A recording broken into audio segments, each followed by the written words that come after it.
other Caucasians to the back. Immediately. Capiche, capiche. Tequila lover, astrology nerd. Demon time sipping on some up. Swallowed, beat the ground up, was in the bag, and don't forget the. Please capiche. Cult leader, rain boots and a thong. Boosie, boosie, boosie, all day long. Piss break, happy box, shake your fucking ass. Yeah.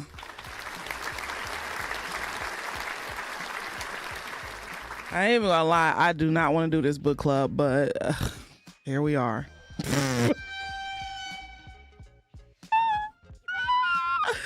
I don't want to do it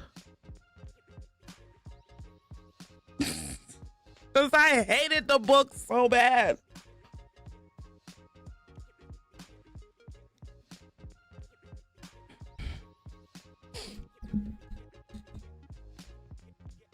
Oh. Oh my goodness. Thank y'all for the love. Hold on. Nathan, thank you for the 46 months. Kosi, or is it Kaki? Thank you for the 9 months. You have been timed out accordingly. Rocky, thank you for the 22 months. And Rain, thank you for the 14 months. I appreciate it.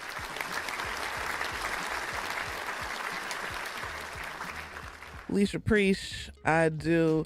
That's what I'm saying. Like, yeah, I'm gonna do the disc. I'm gonna do the book club because yeah, we have to talk about it and talk about why we'll never read a book like this ever again. Gordon, thank you for the 45 months. Thank y'all for the love. Someone's been timed out already. Yeah, they asked for it. They needed to study. You know, I don't play about school in here, at least. So I got a couple of broad scope discussion questions to contribute to the non-readers. Fair. I also have I also researched a couple of questions. I didn't want to pick up that book and read it again to find questions. So I went to good old Google and I found book club groups that have already read the book and listed their questions. And I said, yeah, these will do. These will do. Thank you so much to the people who made book club questions and put them online for other people to, you know, use. It's wonderful and amazing. Pay it forward. And here I felt bad for still not reading the book. Sounds like I dodged a bullet. I mean, if you like adult fiction with subpar love storylines and it seems like it was written for teenagers, then you would really love this book. But if you're an adult, then you probably wouldn't like this book as much. So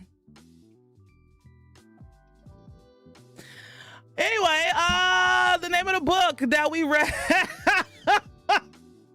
the name of the book that we read, and I feel like I'm being mean because I specifically requested that we don't do this during book club, and I think that's why I'm a little bit pissed, because when I was reading the book, I was just like,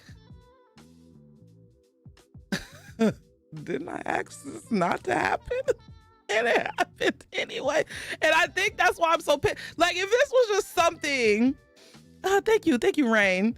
If this was just something like, you know, I picked up randomly, I saw it on my own accord, and I picked it up randomly, and I was like, okay, let me just read it. Let me give it a try. You know, I probably wouldn't have been as critical. You know, because the story wasn't like that bad, but it was.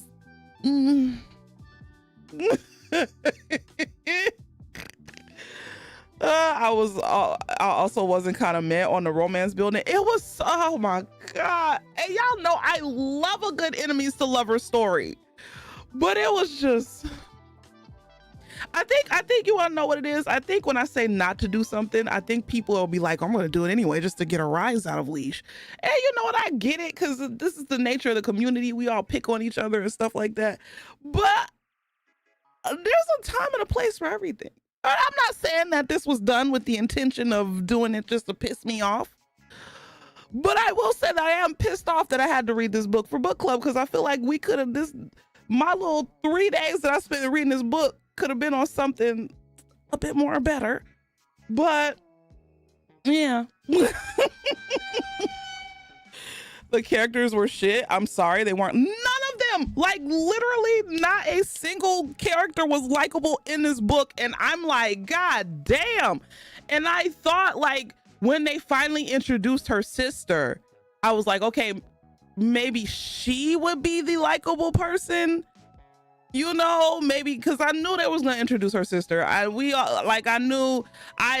that her sister was gonna pop up at the end. Like everything was so predictable. So I'm like, when her sister pops up at the end, hopefully she will be the likable person. No, she wasn't even the likable person.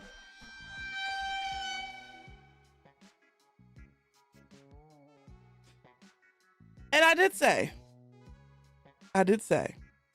that when the second book comes out, I will read the second book. Don't get it twisted, because I ain't gonna lie. I want to know what the hell is gonna happen. I need to know who's gonna die, because I know, and I hope I'm wrong. But the way this book was written, very predictably, I know in that second book somebody gonna die. And I just need to know who it's gonna be. So I just need to know which one gonna die. Is it gonna be Kidan? Is it gonna be Ceseños? Or is it gonna be Samson? Who gonna be the one who kicks the bucket? So I mean, somebody already died. I knew she was gonna die. Everything that happened in that book, I'm just like, bro, yep. Oh, she's likable. She was actually a likable character, and they killed her off in the first 5 chapters. Well, what the first 5 chapters, but it was pretty darn early in the storyline. And then that's another thing. I'm sorry. There's supposed to be structure in this. There's supposed to be structure in this book club. I'm so sorry. There's supposed to be structure. But the one semi-likable character that you introduced in the story, you didn't even give us time to really connect with that character. So when she did die, it was just like, oh damn, I really wanted to see what was gonna happen with her. And she died too fucking early. So it was like, you care, but you really don't care, because it's just like she was there for a few chapters. I'm sorry.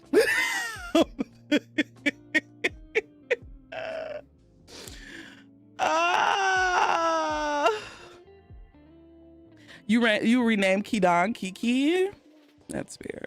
There was moments where Kidan was like, okay, but for the most part, I didn't like her. So, and yes, if you're a normal YouTube watcher and you're seeing me on here, I'm over on the reaction YouTube channel. I like to separate my gaming stuff from other things. So, yeah.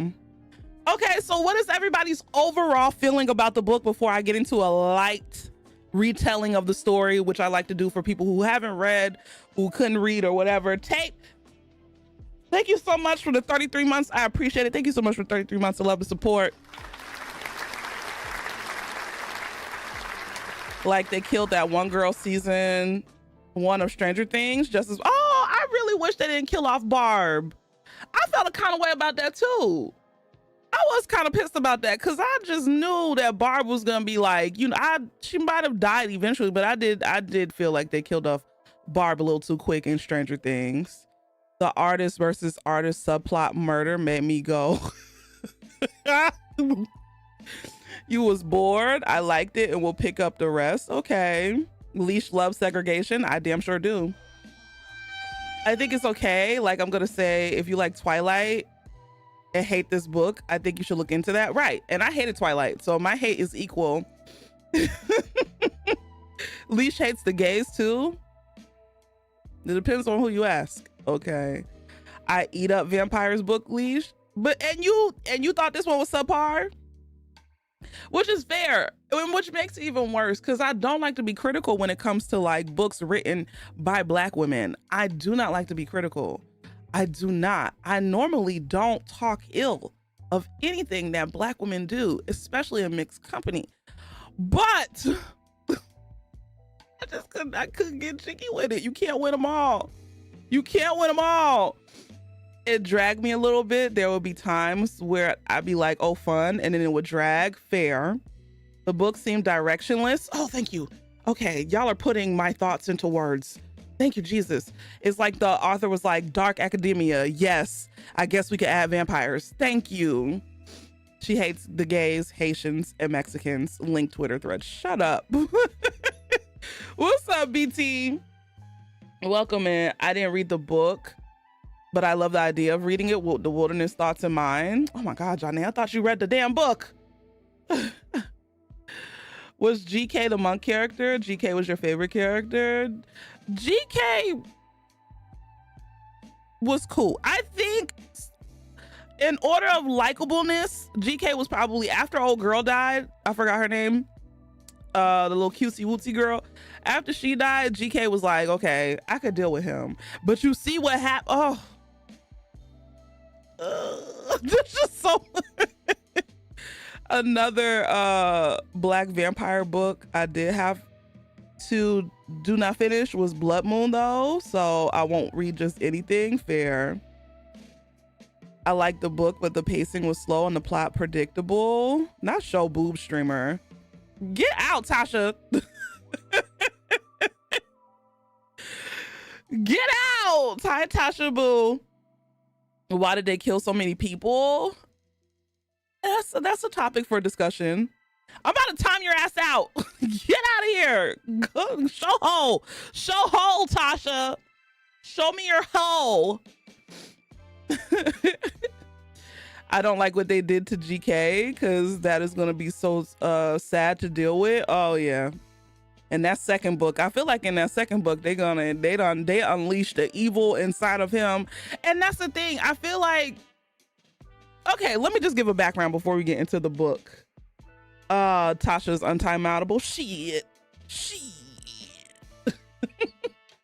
I think that's the thing with, fuck it. Okay, so if you didn't read the book, you did not finish the book, which I don't blame you, or you couldn't read the book for this book club, basically the name of the book is called Immortal by Tigest Girma. I hope I pronounced her name right. So we start off the story with Kidan, who is looking for her sister. Her sister has been kidnapped by vampires. Come to find out, she's from an ancient bloodline of a secret society, and a secret arcane society of people who are basically paired up with vampires. In this vampire universe, vampires just can't drink the blood from every individual. They're normally tied to a family, and that family houses the vampires. They make a blood pact of some sort, and then the vampire is able to drink that person's blood. Right. So Kidan gets an anonymous tip that, not an anonymous tip, she literally kills she kills her foster mom in a fire. So she burns her up in a fire. And in order to get information of like where her sister is, and the mom tells her, oh, Susenos took her, and it's like this vampire that's tied to her family. She meets up with the headmaster of the school, and the school is called Uxley. And you know, she gets into the school. The headmaster's like, hey, listen, this is what happens when you get in the house. You have to learn how to master your house. In order for you to learn how to master your house, you have to go to school and pass a class and get connected to a vampire. If you do not pass your class, then the house that has been in your family in generations will get passed down to the vampire that potentially kidnapped your sister. Cool. So she enrolls in the classes. She hates it. She meets the vampire who allegedly kidnaps her sister and walks to Shanos, and they automatically hate each other because that's just how enemies to lovers start. You gotta hate somebody and until you get to love somebody, right? I know that didn't make any sense, but it is what it is.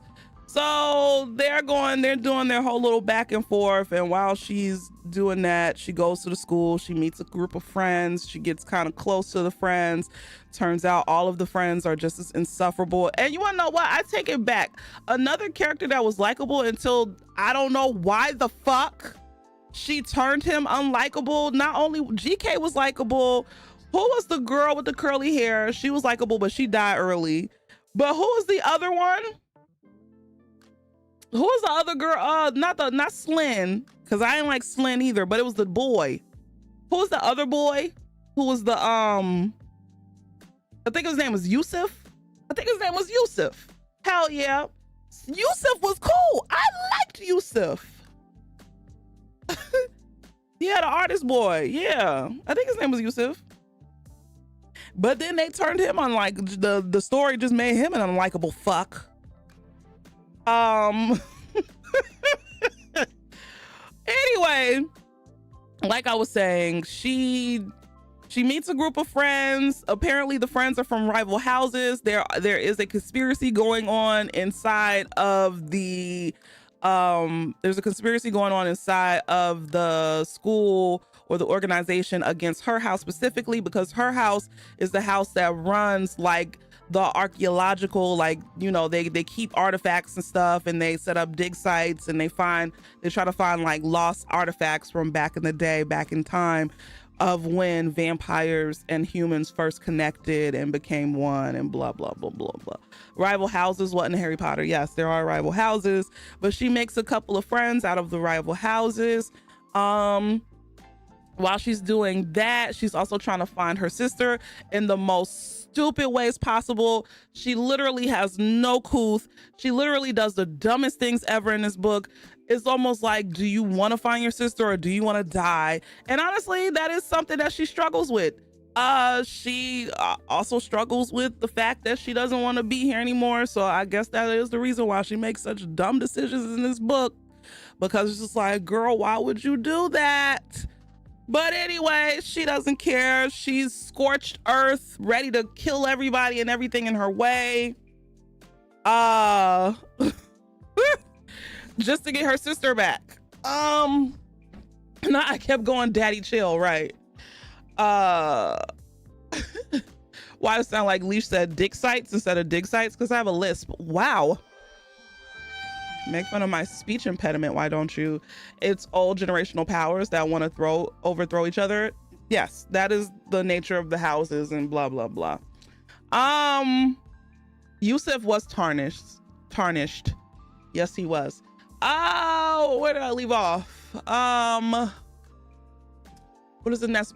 Okay, so while she's getting to know the group of friends and fighting with Shishanos every chance that she could get, come to find out one of her friends is murdered by a vampire. So there's that. She feels like it's connected to her sister's disappearance. They, you know, go through this whole thing. What ends up happening? What else ends up happening that is of importance?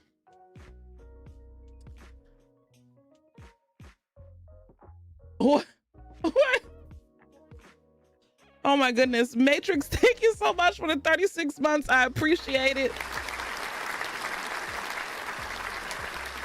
What about the house powers? So the house powers work like you could set a rule for the house. So the rule, she actually figured out her house power rule. The rule was if Shishanos does anything to hurt her house or harm her house, then something of equal value will be taken from him. And come to find out that something of equal value was his immortality, something that Shishanos is very protective about. And let's get into Shishanos. I'm gonna call him Yos because I have a lisp and I can't keep saying all these S's all together. So Yos, which is the ancient vampire that lives in her house, is really crazy. He killed all the other family vampires. You can have as many vampires as you want in the house. You're not beholden to just one vampire. You can have as many vampires as you want in your house. And the more vampires that your house owns, the stronger and more politically, you know, the higher up you are. Okay. But because her house was a founding house, her house was high up no matter how many vampires that she had, because she was a founding house. Her house was a founding house, and it was like another house that's a founding house.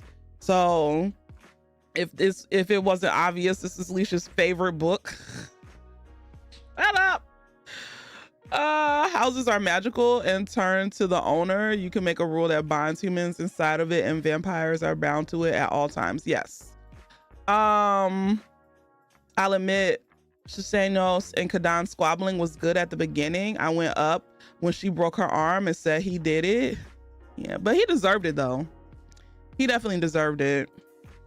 So, now how come you can remember all of this, but not your age? Tape, get out.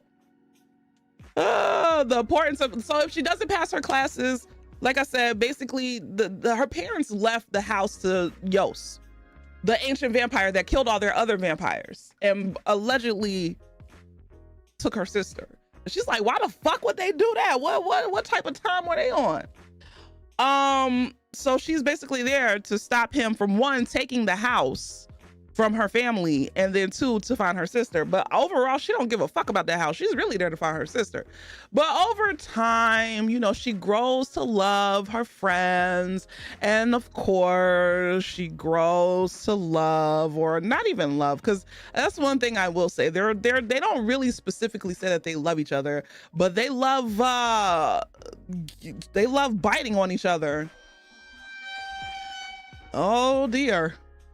So yeah, so eventually they start liking each other after they find a common enemy, of course. And I had to read about her dry humping his leg while he bit her, and it was just like, oh my god, I could be doing other things with my time. But yeah. They're in lust, very, very deep lust. Yes, she loved that he's an eater in more ways than one. That part. And you wanna know what's so crazy? I wonder why they didn't have full-blown sex, but maybe because this book is probably written for teenagers. I'm like, how come they didn't just full-blown do it? Like, what is vampire, like, you can't punch on vampire dick? Apparently you can't. So I think they did a fade to black. Nah, they didn't hunch. Well, maybe they did, who knows. They can't even kiss. Well, they can't kiss because he's a vampire, and he'll probably, like, you know, suck her blood through her mouth. I don't know how that works. But I will say, you think vampires get hard? Shut the fuck up. In this book, vampires do bleed, I think. And depending on where a vampire bites you, depends on, like, where they can see your memory, like your memories or your desires, and you can also see their memories and their desires. So if they bite you around the neck, they see like your most, like, they'll see like your desire, like your most whatever desire, like whatever you want, who you are, like who you are, your full self. If they bite near your chest, they could see like your most horrendous thing you've ever done in your life. If they bite near your wrist, they could see your childhood. If they bite near your thigh, they could see your passions. So wherever they bite you determines what they can see, and also what you can see, right? So I could get bit on a dick. If you want to get bit on a dick, sure. I don't recommend it. Fade to black versus very explicit is a very controversial line in the romance world. Yeah. I really thought that this was going to be a horror book, but this was definitely a romance book, with a lackluster romance book with a little bit of mystery and, yeah, some suspense, but whatever. I will say something to keep in mind sometimes too. A lot of women authors do get categorized as young adult because of gender bias as well. Well, it wasn't the case this time. I was reading this book and I felt like this book was meant for teenagers. I was like, damn, who's reading this? Like, I get what you're trying to say, Photon, but in this case, I'm like, who the fuck am I? What is this? What is I'm reading? This book was meant for teenagers. Oh, Lord. I hated the house plotline, to be honest. What you mean I gotta share mastery of a house my family gave their blood, sweat, and tears and lives for with a vampire that came here this generation? I burned all this shit up. Well, no, so, Yost has been with the house for a long time though. He was like the vampire that's been with the house the longest. I think he's been with and that, oh my God. First of all, this is where the romance gets creepy to me, okay? This is the author's debut, so I'm thinking a second book might be better. That's what I'm thinking. That's why I will read the second book, one, because I'm nosy, two, because it's like, it can't get worse than this. But if it does, oh well. Oh well. Oh yeah, her parents did find Yost, you're right. But here's the thing. You're right, they did find him. My bad. I forgot about that part. But here's my problem. Okay, if they found Yost, that means Yost was around when the mother was pregnant and had the girls.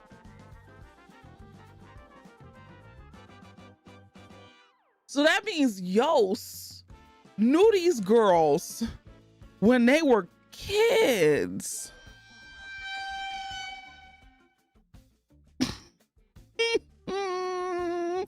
And so in the book, he literally said, I wanted to bite you the moment I saw you, the first moment I saw you. And I was like, ew. But not when she was a kid, like when she came back as an adult. He didn't mean it like that, because they whatever. But it was just like, hello?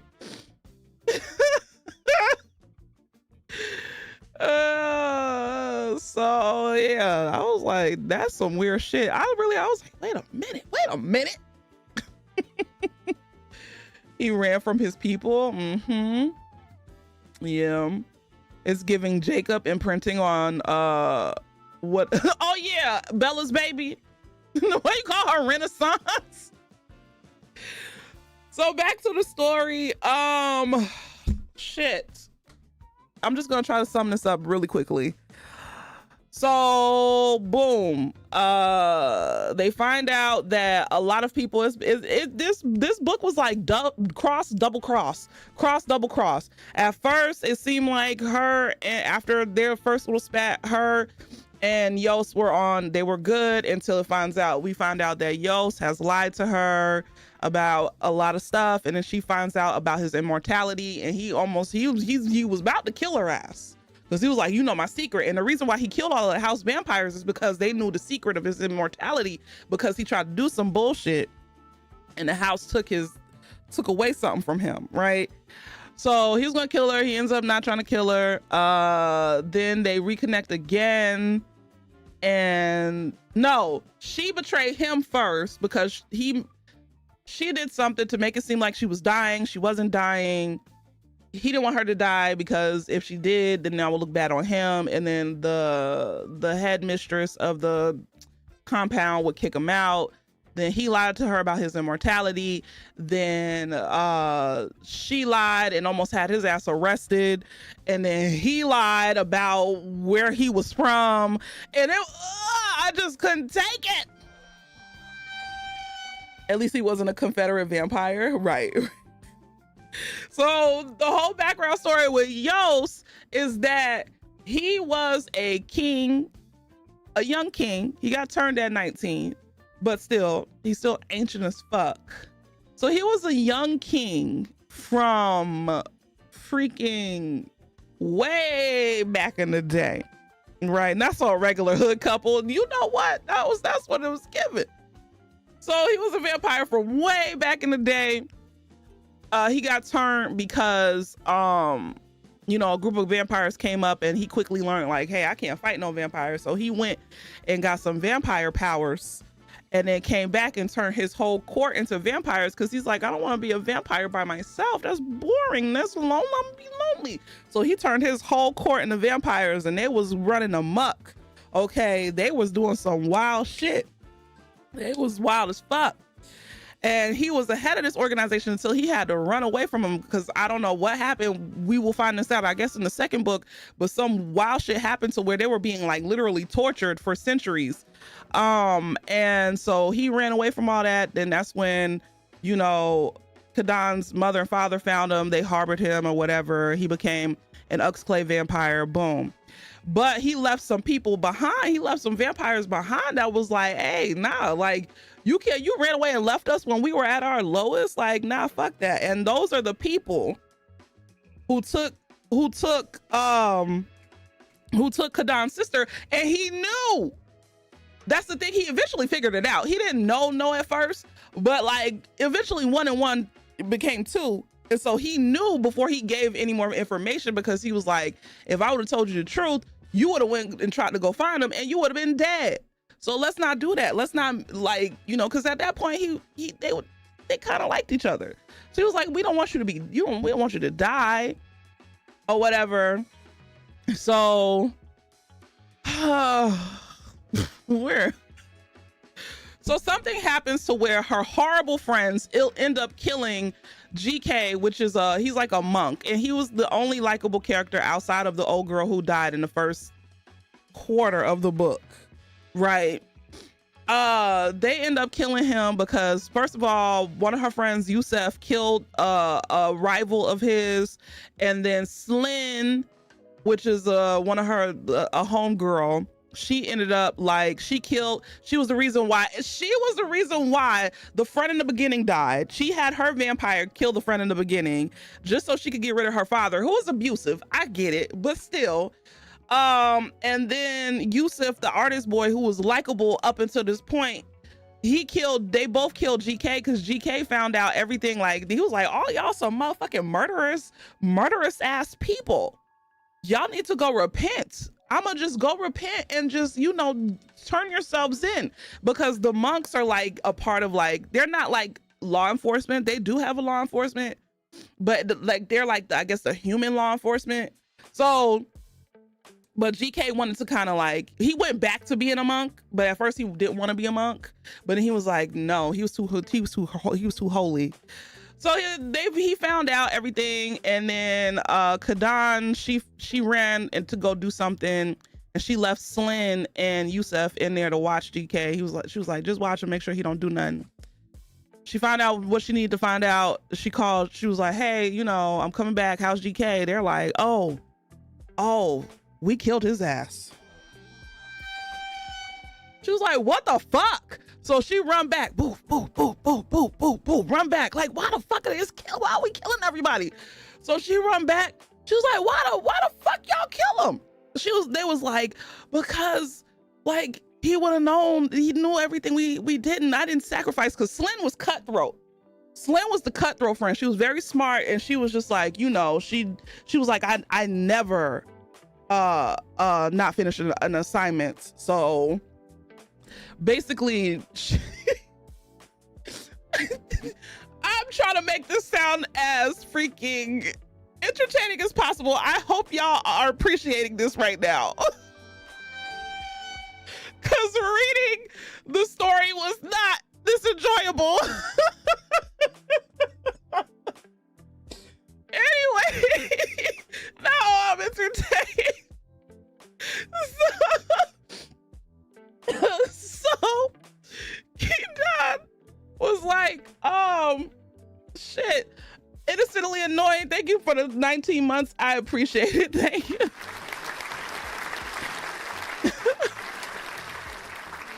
So I was talking about Slyn. Slyn's like cutthroat. She's very smart. Like, she gets the job done. She's very efficient, but she could be a little cold-hearted. She could be like, you know, a little reserved and very like, you know, just stoic. And yeah, she was just basically like, you know, we killed him because I didn't do all this shit for nothing, basically. And so Keaton was like, shit, since y'all killed him, we gonna bring his ass back as a vampire. And then there was like, no, you can't bring him back as a vampire. He's dead. And she was like, because there's okay, so in the vampires back in the day, I'm gonna give y'all the back lore, right? So back in the day, this is what happened, right? There was a sage, and there was the head vampire, you know, the head vampire in charge. And they came to an agreement. They touched tips. They touched tips and they said, you know what? We're tired of fighting each other. So let's make a pact. And they made a pact, right? And while they were touching tips and staring into each other's eyes. And so the vampires basically had like what, 3 rules, or was it 3 or 4? I don't remember. So they had some rules that they couldn't do. One, they can't just feed off of anybody. They have to literally, and that's what I said in the beginning, they couldn't feed off of just anybody. So they had to, there's like 80 families, and those families are assigned vampires that they choose. The vampires choose the humans, the humans choose the vampires. It has to be something mutual. It has to be like a mutual thing, I think. No, it doesn't. No, the families get to pick. So it doesn't, well, in Uxkley, they get to pick. I don't know how it works outside of Uxkley. Right? So basically the humans get to pick the vampires, and then yeah, then that's how they feed. Then the other one is, what's the other one? I forgot the second one, but I know the third one is that in order for a vampire, vampires just can't turn anybody to a vampire. Because yeah, so if a vampire wants to turn somebody into a vampire, the vampire loses their life. So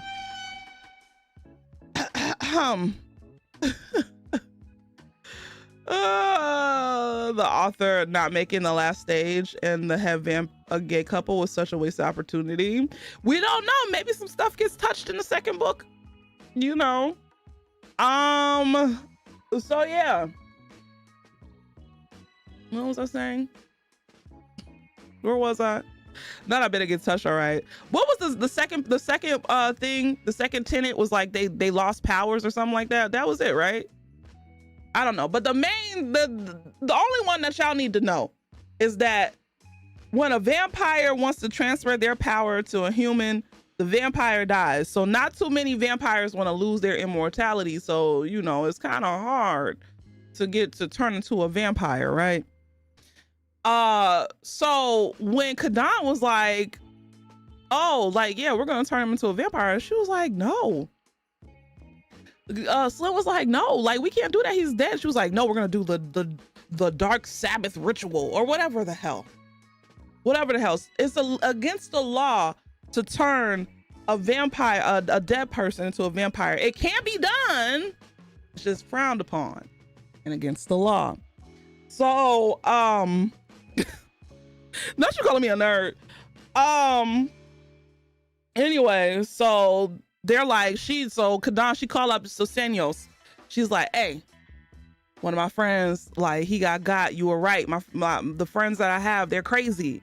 And Susenyos was like, I told you. And then she was like, but we need a vampire because we about to turn this motherfucker into a vampire because I can't lose him. And he was like, oh my God, no. Like, and he was like, there's no vampire in this compound that's gonna want to do that. And she was like, yeah, I know. So that's why we're gonna go hit up your people that you abandoned and take one of them motherfuckers, and then that's who's gonna be the person who brings him back to life. And he was like, are you crazy? Are you mad? Like, you crazy? Like, first of all, they don't play by the same rules as Uxkley. Like, they're like, for real vampires, they will kill you, girl. And she was like, I don't give a fuck about that shit. I need my friend back, right?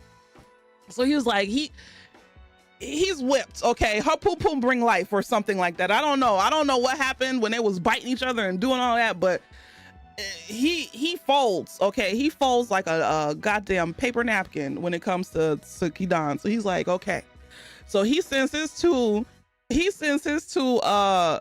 best friends, which I actually like them. Honestly, yeah. What, I forgot their names. They were, what are their names? I know the girl was Nico, who was like fire. I liked Nico, and I forgot the dude's name. I think his name was like Taj or something like that, if I'm not mistaken. Yeah, Nico was probably my favorite character. Hold on, my dad just brought Genesis home. Give me a second.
All right, I'm back. Genesis is home. All is right with the world. Okay, so where was I? Where did I leave off? So I can hurry up and get this book club over with. Are we gonna take a shot? Yeah, I'm live on the reaction channel. If you're a normal YouTubian, what's up? Is it Boyri? How you doing? If you're a normal YouTubian, I'm live on the reaction channel, which should have a video up this Thursday. It's Jesus. How come it's not showing me y'all names? Hello, welcome in. So, where was I? So we were talking about Aniko and Taj, Susanyo's Freak of the Week. Right. So we're talking about Aniko and Taj, how I like them. And come to find out, Aniko and Taj were a part of that group of people. They were a part of the group. So they are a part of Susanyo's original crew that he abandoned. So they abandoned them with Yos. So those are his like ride or dies, right? So Yos sends Aniko, Taj, I think his name is Taj. I hope his name is Taj. It's gonna be Taj until y'all tell me different. Aniko, Taj with Aniko and Taj with Kadan, Slyn, and Yusuf to go and like kidnap a vampire and bring GK back to life, right?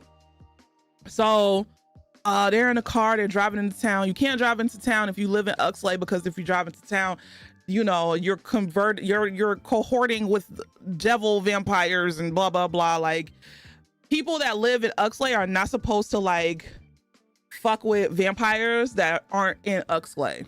So it's a, you know, whatever. It doesn't matter. So fuck. So they get there, you know, they capture a vampire, they're doing the thing, and then bam, they get their shit rocked. The whole Nefrasi, which is Yos's group that he abandons, the whole Nefrasi comes and rocks their shit, right? And so Samson, who is Sharkeisha, like literally Sharkeisha.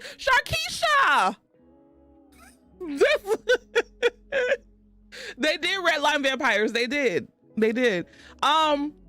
So Samson, which turns out to be Yos's like best friend and one of the first people that he turned, the first person that he turned into a vampire, I believe, or it's insinuated, is like now the leader of the group that he abandoned, right? That Yos abandoned. So, you know, Samson is like, hey, we got your sister. All we need you to do is deliver us Yos, so that way we could get this artifact, because the artifact that they're trying, basically the house is hiding, her house, Kadan's house is hiding in an artifact that I guess the tenants are tied to artifacts, and Kadan's house is like literally holding one of the artifacts that holds the tenant. And I guess if they destroy the artifacts, then the limits are like gone, and like vampires can reign supreme again and just be like, you know.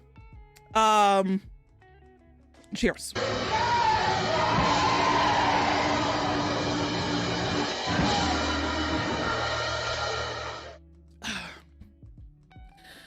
Leisha's summary of this book makes the book sound so interesting, which is insane after the cons. Listen, I had to do I had to do something to make this goddamn book interesting, because I was pissed that I had to read it. So anyway, and I feel like when you can make anything sound good when you make it sound like a hood story. So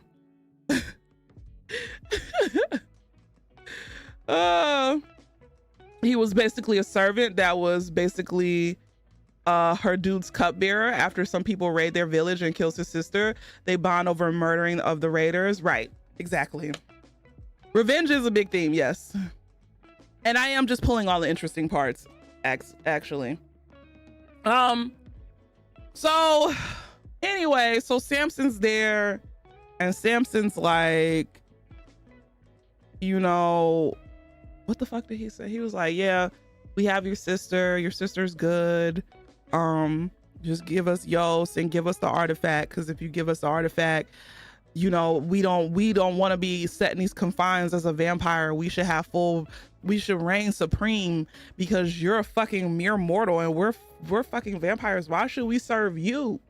Why should we serve you, you fucking flesh bag? Right? So Kadan is like, no, fuck that, fuck you, where's my sister? And he was like, whatever, okay. And he looked, he was like, oh, y'all was trying to take one of my people and take their life to be a vampire? And he was like, oh, so if that's what you want to talk about mothers, right? He was like, okay, since you want to do that, how about we do a test? If you really want your homeboy to be resurrected, then you're gonna have to do these tests or whatever, right? They were like, no, I ain't doing that shit. He was like, or I could just kill you. And it was just like, and so Yusuf was like, no, it's fine. It's fine, I'll do it, it's my friend. Even though you killed him, Yusuf and Slen, Yusuf, they killed him. They're just like, nah, fuck it, because, you know, he felt guilty. So one of the vampires who I'm really looking forward to reading about, I forgot her name, but she's like cutthroat. And I could just envision her in my mind. Like she looks like Anak, the model. And she's like really tall and statuesque and like dark skin. And then she's like slender. This is how I picture her in my mind, right? And then she like takes like some fire. The one with the Afro puffs, yeah. And so she takes like some fire and burns Yusuf's hands. What's up, Jolly Boy? And if you didn't catch on earlier, Yusuf is an artist who uses his hands. So yikes. So yeah, there's that. So that happens, but Yusuf don't let go. And it's so bad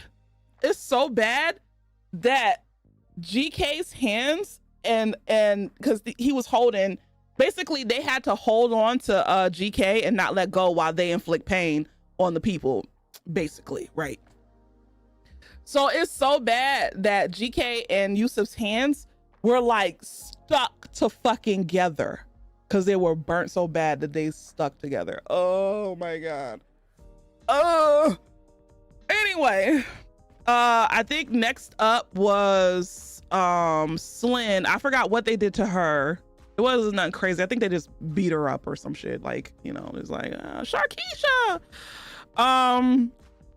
So it got to Kadan, and Kadan was like, okay, I could give you somebody who you want. I'll call up Yost right now. If that's who you want, if you want Yost, I'll call him up right now. Right?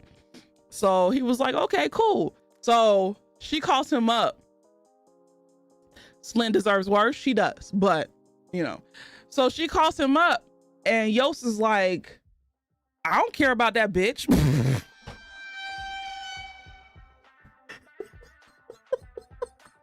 Literally.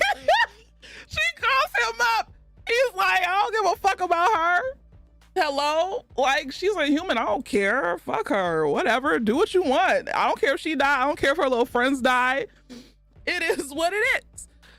So at the end though, what's up, Aleph?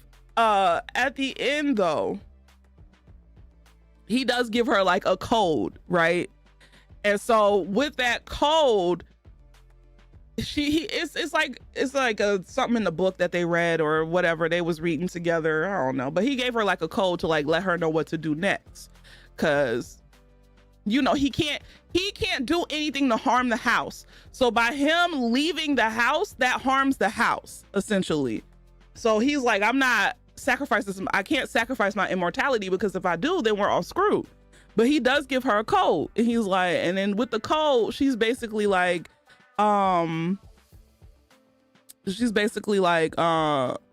okay, well, I'm the heiress to a founding house, right? And she was like, And just a little bit of backstory because I skipped it and I shouldn't have skipped it, but there's basically a class that the people have to take in order to be eligible to be an heir of their house. The name of the class is called Dranacti, which is basically humans and who are called Acties and vampires who are called Dranaics, them finding a common ground. And by you graduating from this course, you're able to have your own vampire companion, like for real, which in turn puts you in the running to become an heiress or an heir of a house. Boom. Her and her two friends, Yusuf and Slyn, were all like in the class, and like they were like the few set to graduate. So she was like, listen, I'm in this house, I'm set to graduate, I'm the heir of a founding house, I'm set to graduate.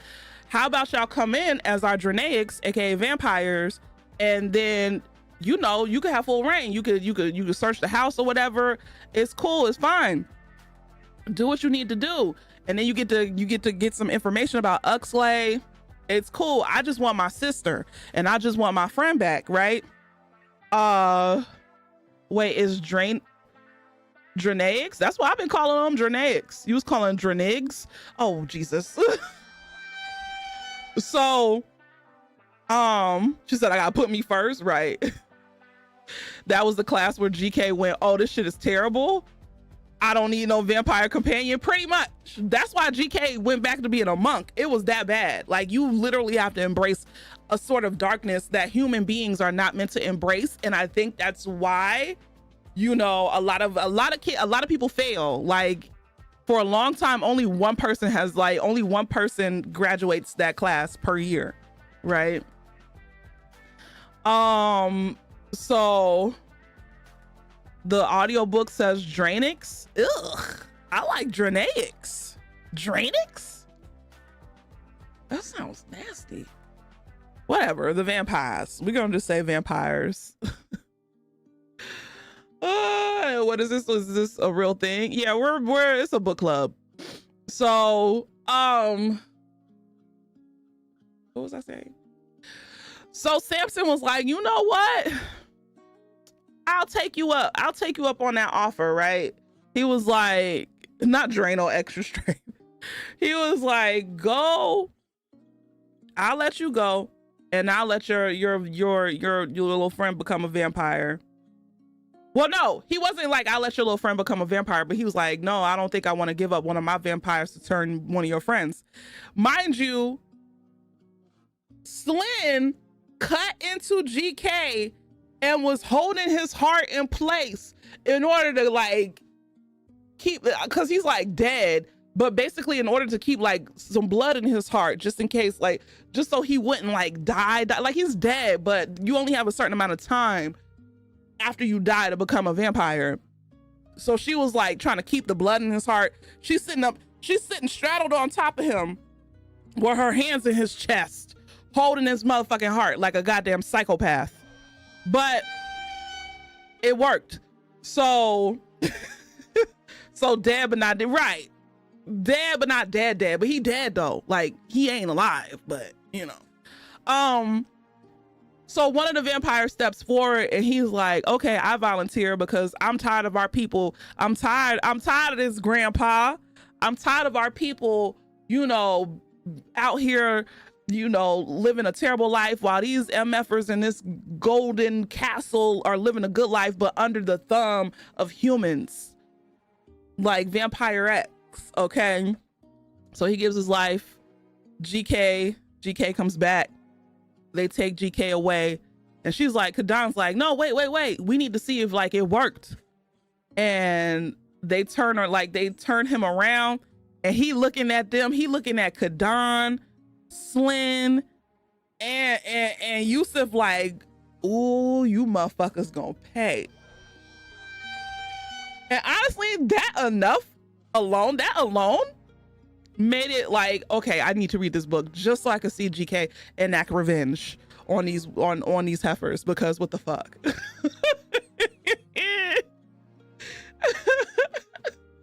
So yeah, so they take him away or whatever, and they go back all broken and bruised and bloody, and you know, and Yusuf with the burnt hand. So they're sitting in the hospital, right? What's up, Sick Tour? They're sitting in the hospital, and you know, the professor of the Dranactes class comes in, and he's like, I was gonna fail all y'all, because they were literally the final 3 in the class. And he was like, I was gonna fail all y'all, but you know, the headmaster begged for me to come and let y'all at least try to pass the class. So he was basically like, so what was the last lesson? So basically the lesson was that the vampire in charge, the head vampire in charge, that old ass vampire who made the pact and touched tips with the last sage, it seemed like, you know, vampires gave away everything in the exchange and humans gave away nothing. And so the question was like, you know, what is it that the last sage had to give away in this exchange? Because it wouldn't have been fair, and it had to be a fair exchange. And so they gave a bullshit answer, and he was like, well, y'all all failed, right? But then Kadan at the last minute was like, oh, he had to give away a part of his humanity, aka he had to like murder people, or he had to murder someone, because the ask of the vampire who gave away damn near everything was that humans had to learn what it feels like to, you know, to kill, basically, because that's the nature of a vampire, is killing, which is, I don't know, it's the nature of man too, if you really think about it. But killing another human being, essentially. So that was the ask in return, is that, you know, you kill somebody, you learn what it's like to be a vampire for a day, and you take a life that's a human life. So full on Lestat, pretty much. Mr. Pause, thank you for the 25 months. I appreciate it. They realized the OG vamp that did the pack said you got to take a life to fully understand. Yeah, pretty much. So that's what happened. And so since all 3 of them kind of killed somebody and they understood, okay, they passed the class. But then we find out that because of the fact that they have killed any vampire can feed off their ass. Because remember when I said that was one of the asks, or one of the things that vampires couldn't do? They couldn't feed on just anyone. But while they were trying to get GK a vampire donor, one of the vampires was feeding on Slyn and nothing happened. So basically, if a vampire feeds on somebody that they don't have a pack with, like they get like blood red eyes and shit like that, or like they look sickly, like they look like they done fucked up. So, or they start bleeding from the eyes and stuff like that. So because they killed, now it's just like, now they're eligible to be sucked on by anybody. But yeah, and that's the book. Essentially, they pass the class, they become eligible to be an heir or an heiress to their house. Kadan becomes an heiress by default, because she's the only one left in her family.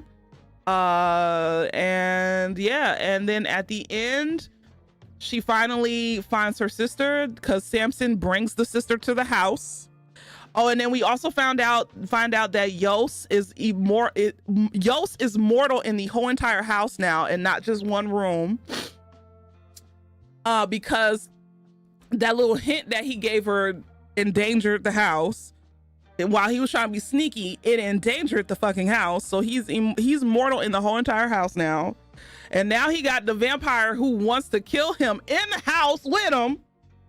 And now the sister's there. But then come to find out, the sister left on purpose and didn't want Kadan to follow her. So now Kadan is like, man, I don't want to talk to you. Fuck you.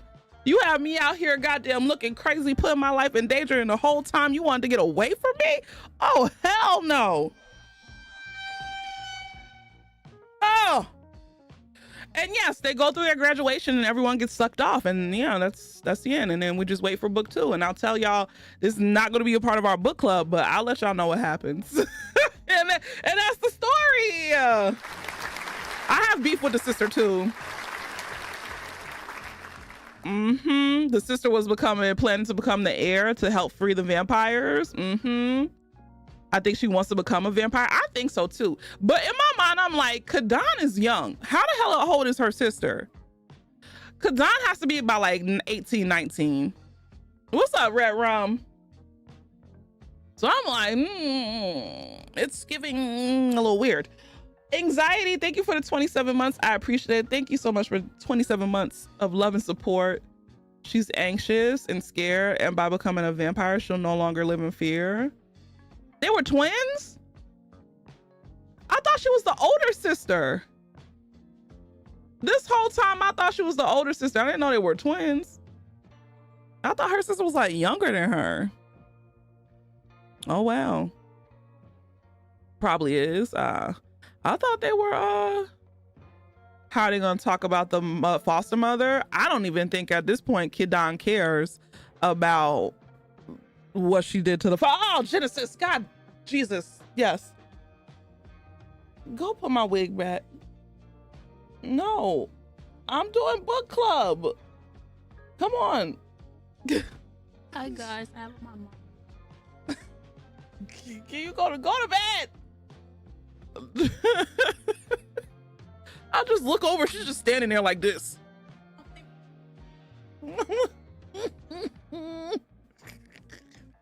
Jesus Christ.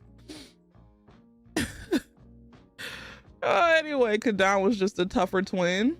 Nah, I think that the sister younger. So not that's your child, all right. She's something. She's somebody child. Not you got games on your phone. Oh man. Okay, so with that being said, I'm gonna ask these questions that I found on the internet. She looks so much like you. I imagine it's like seeing a past you just standing there. Sometimes, yeah. Most of the time, yeah. But she don't act like me though. She's a little bit more, I don't know how to put it. Johnny put something in the book channel. Johnny didn't even read the damn book.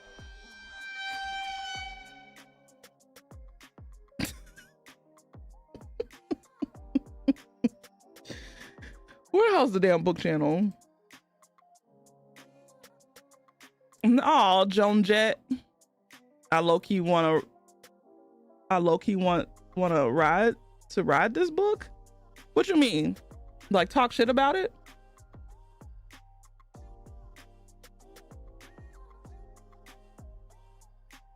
Prim and Proper, thank you for the 7 months. Thank y'all for the love.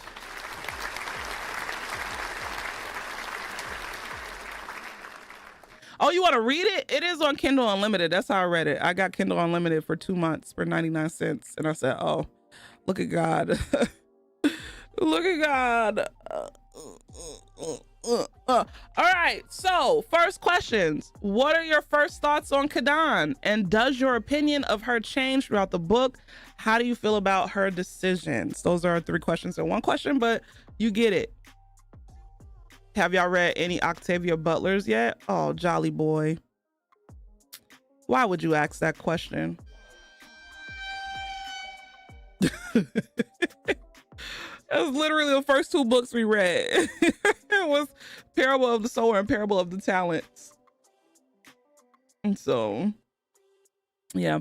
Well, I'll tell y'all my first thoughts of Kadan. I did not like her at first. And there were some times where I felt like I got where her pain or whatever came from, because like growing up, like not knowing your parents and having a foster mother, and then your sister gets kidnapped and then you kill your foster mother, and not that I could relate on that.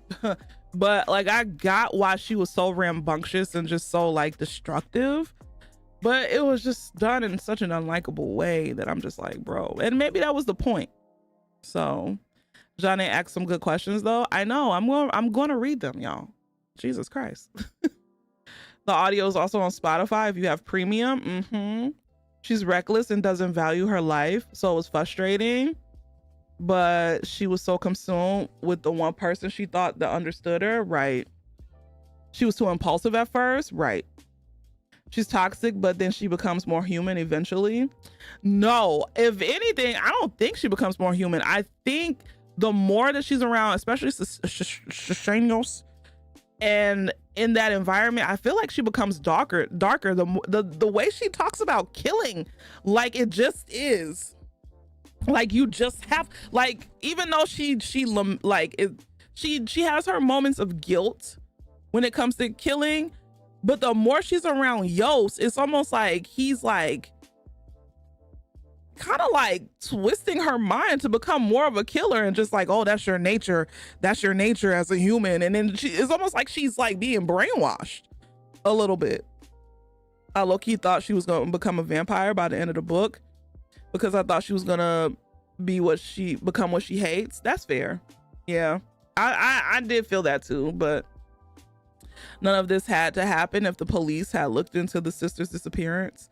The real enemy was inequality and policing all along.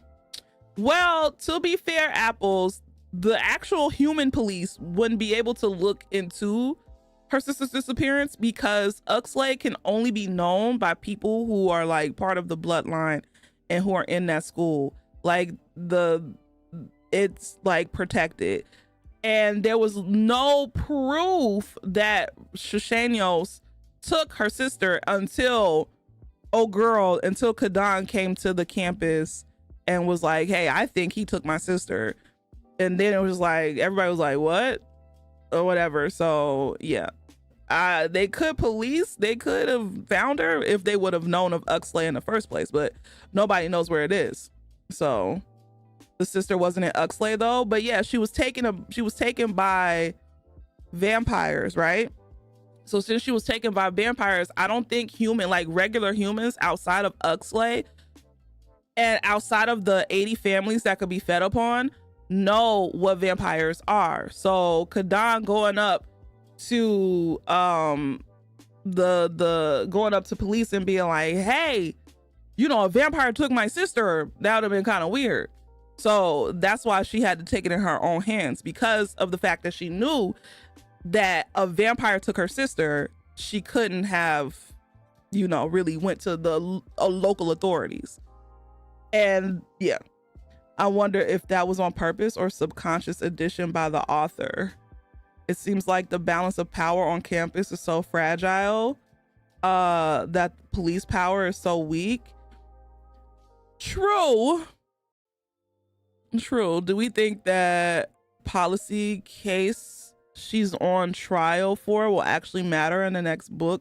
No, I feel like they kind of, with the best lawyers that we can find, we're in the police case, yeah, with the best lawyers that we can find, that they could find, when she was like, I need the best lawyers to help me with that case, I think they're probably, honestly, we don't know the extent of vampire magic or magic about Uxley in general. I think maybe because now that she's in Uxley, maybe her existence in the real world will eventually become like wiped out, because it's like nobody knows of Uxley outside of it. So it's just like, I think it's, she's just not gonna, that case ain't gonna matter no more. So she started out as a killer. Yeah. Okay. What was your first impression of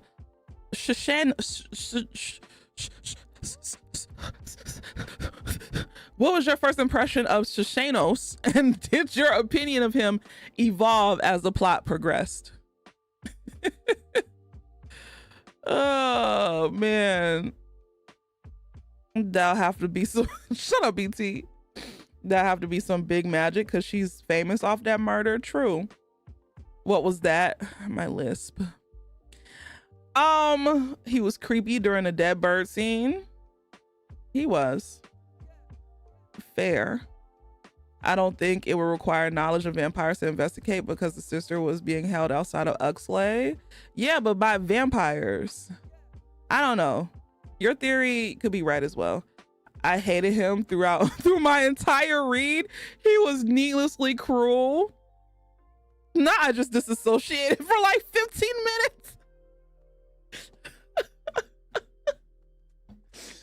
I figured he was a necessary evil, but he definitely was a problem. Was he necessary? Was he? I think that in the second book, even like based off of, and I kind of figured while I was reading the first book, but then I read the synopsis of the second book, I think that Sisenios is going to be like the big bad character. And this book made us drop our guard into believing that he actually cared about Kadan for real. Or if so, like, I don't know. I just don't trust him. I don't trust him. I want to know why he left his people. It was never touched upon in the first book, in this book. The whole thing where he's some vigilante pen pal with a bunch of women out in the world, that was something. Yeah, that was... Please, you're reminding me of the things that I hate about this book after I forgot about the things that I hate about this book. I felt like that was so forced. That was such a forced line. That was such a... I'm sorry. I'm sorry. Oh God. I just want to know how 80 people are feeding. No, 80 families, y'all, not people, families.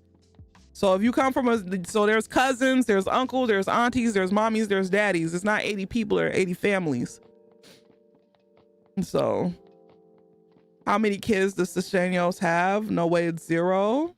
Well, to be fair, he got turned while he was still a fairly new king and young. So, yeah. And even if he did have a couple of kids, maybe he waited until they were older to turn them, because I don't think he would want to turn them. I don't know. I can't wait to find out about his vampire family in the second book. So 80 families over hundreds of years, across the continent of Africa, apparently, and not just Ethiopia. Him leaving his people, and he never confronted that. I guess you will all see how he handles that in the next book. How did she get his fangs again? How did she get his fangs? How did she get his fangs? Oh, she took his blood. She took his little flask full of blood, and gave it to the police at Uxley. And yeah. And he couldn't drink off her, so he was basically like, hey, take my teeth or else I'm gonna drain you, girl. I'm gonna drain you. So what that family reunion shirt gonna look like though, please? Yeah, they're encouraged to have big families, and they are forbidden from marrying within the families. Yeah, so they have to go outside of the families that live in the compound at Uxley in order to add to their brood. Well, not to their brood, but in order to add to their family.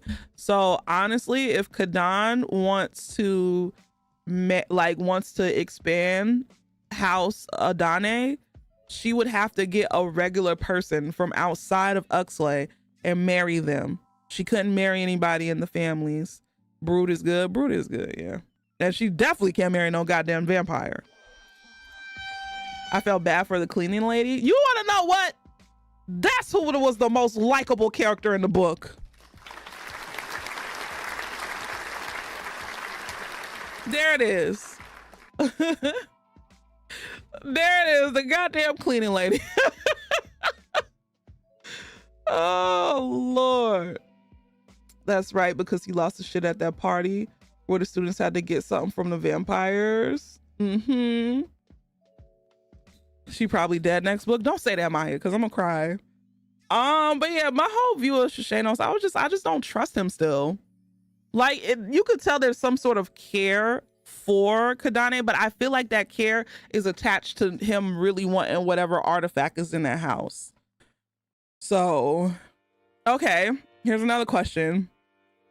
How does the enemies to lovers dynamic between Kadan and Susenyos work for you? What do you think they bring out in each other? It did not work for me at all. And the only thing they brought out in each other, to me, in my opinion, is annoyance. But I would love to hear you all's opinions.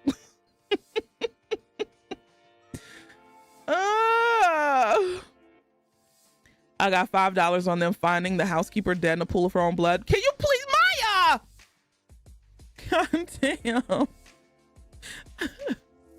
They two fuck ass characters that belong together. That's crazy.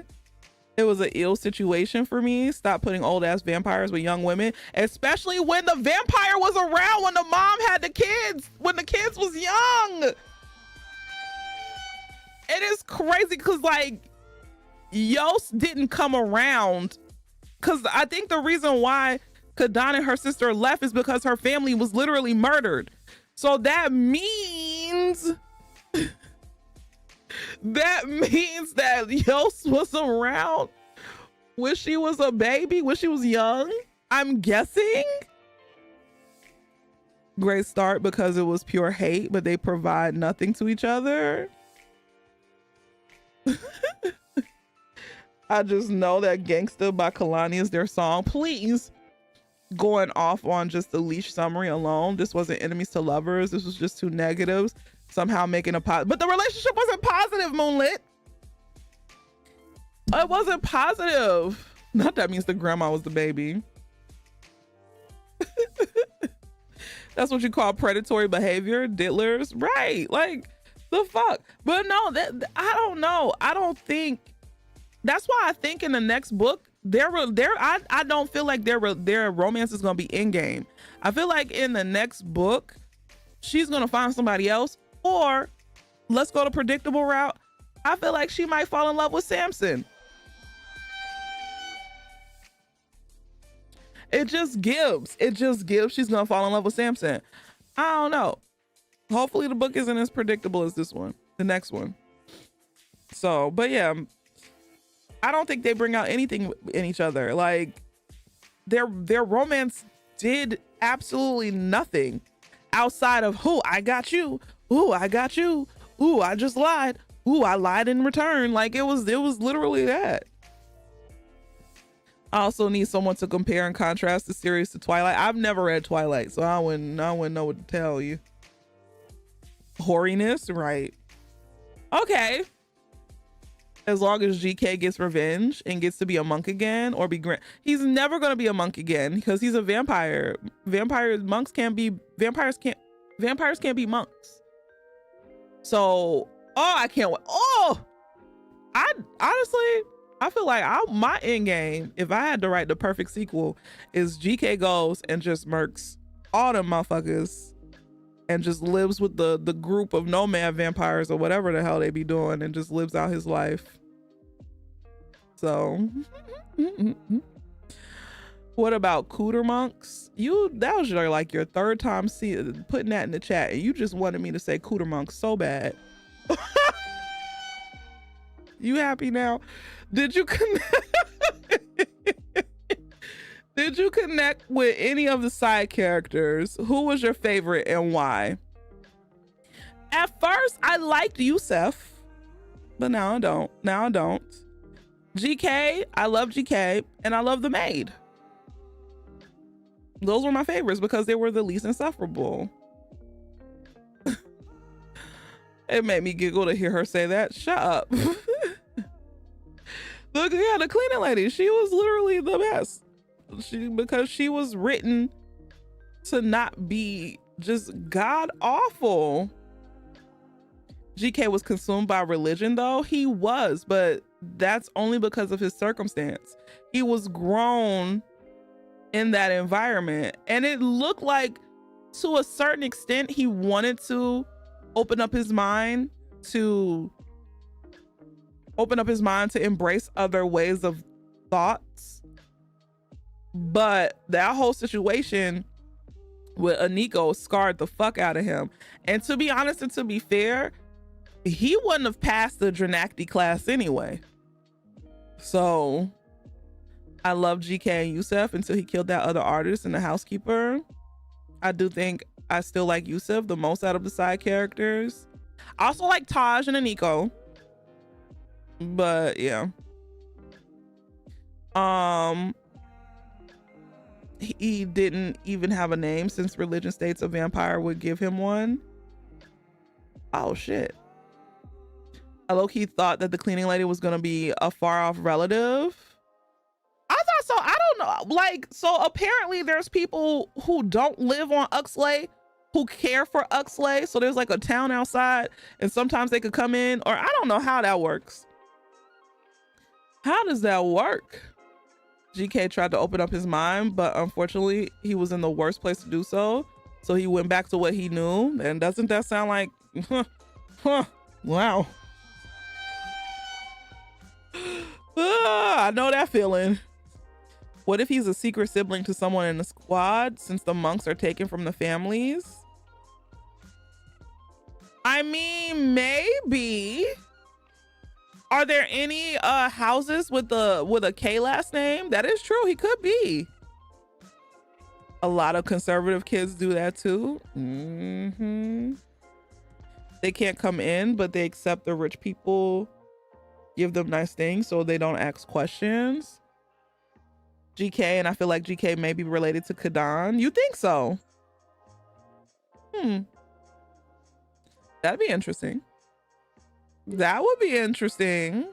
That would be a twist. It would, I don't know how I feel about it, but it would be a nice little twist. So it seems like the perf twist. It does. Okay, so plot and world building questions here. What the fuck? How does the vampire bite reveal different things about the characters, and did you have a favorite moment of this occurring? Well, the only person who really got bit was Kadan, and the only thing that we saw was like her modes of view. So, or not her modes of view. Y'all know what I'm trying to say.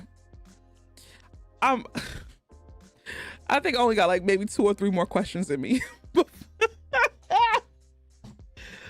So I don't know, like, I didn't have a favorite moment of the bites. I didn't like any of the bite scenes.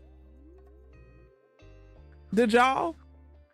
Honestly, here's my question for y'all. How did y'all feel about the romance overall? Like the writing of the romance, like not just about the enemies to lovers, whatever the hell. How did y'all feel about like just the overall aspect of the romance and the story in general?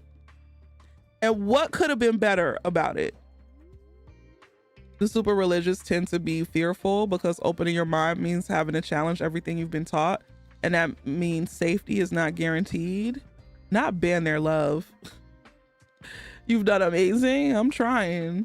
Ass. To be honest, the book should have just been a revenge story instead of a romance story. Fair. The romance was very PG. It didn't even feel like a romance, just like they were hooking up during a stressful time. The romance in the JP. Jen, it's 10:30. I know you are not on that phone. It's 10:30. I know you are not on the phone.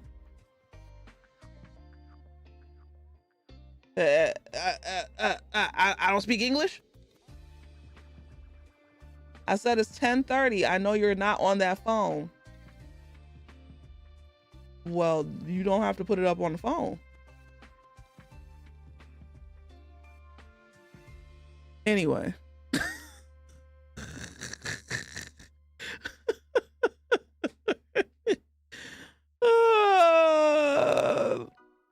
Not her lecturing. That's called lecturing like she's a cat. I was lecturing her like I was a black mama.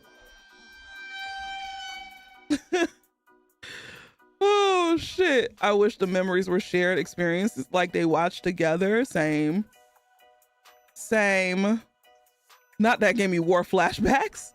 I like the concept because there are old medical practices revolving around organs holding certain energy. And I get how opening yourself up to others can add an extra level of connection. But it felt like it was focused more on the physical connection instead of on a mental level. Description wise, fair. Fair. Not Black Mama and Black Pet Owners sound the same. Honestly, really, truly. But yeah, the romance, I don't know, man. And then the biting and everything was so lackluster. That's why I'm like, ugh, when y'all pick these books, y'all, I understand not everything is going to be amazing and wonderful.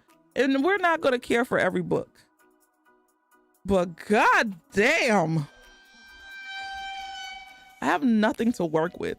I have a question that's not on the list. So basically, and it kind of ties in with this question here that I see. It says, the question here says, the book is said to weave in East African myth and folklore. What was your experience with the lore and world building? Me, personally, I feel like there were so many missed opportunities to actually world build properly. Now she beatboxing again.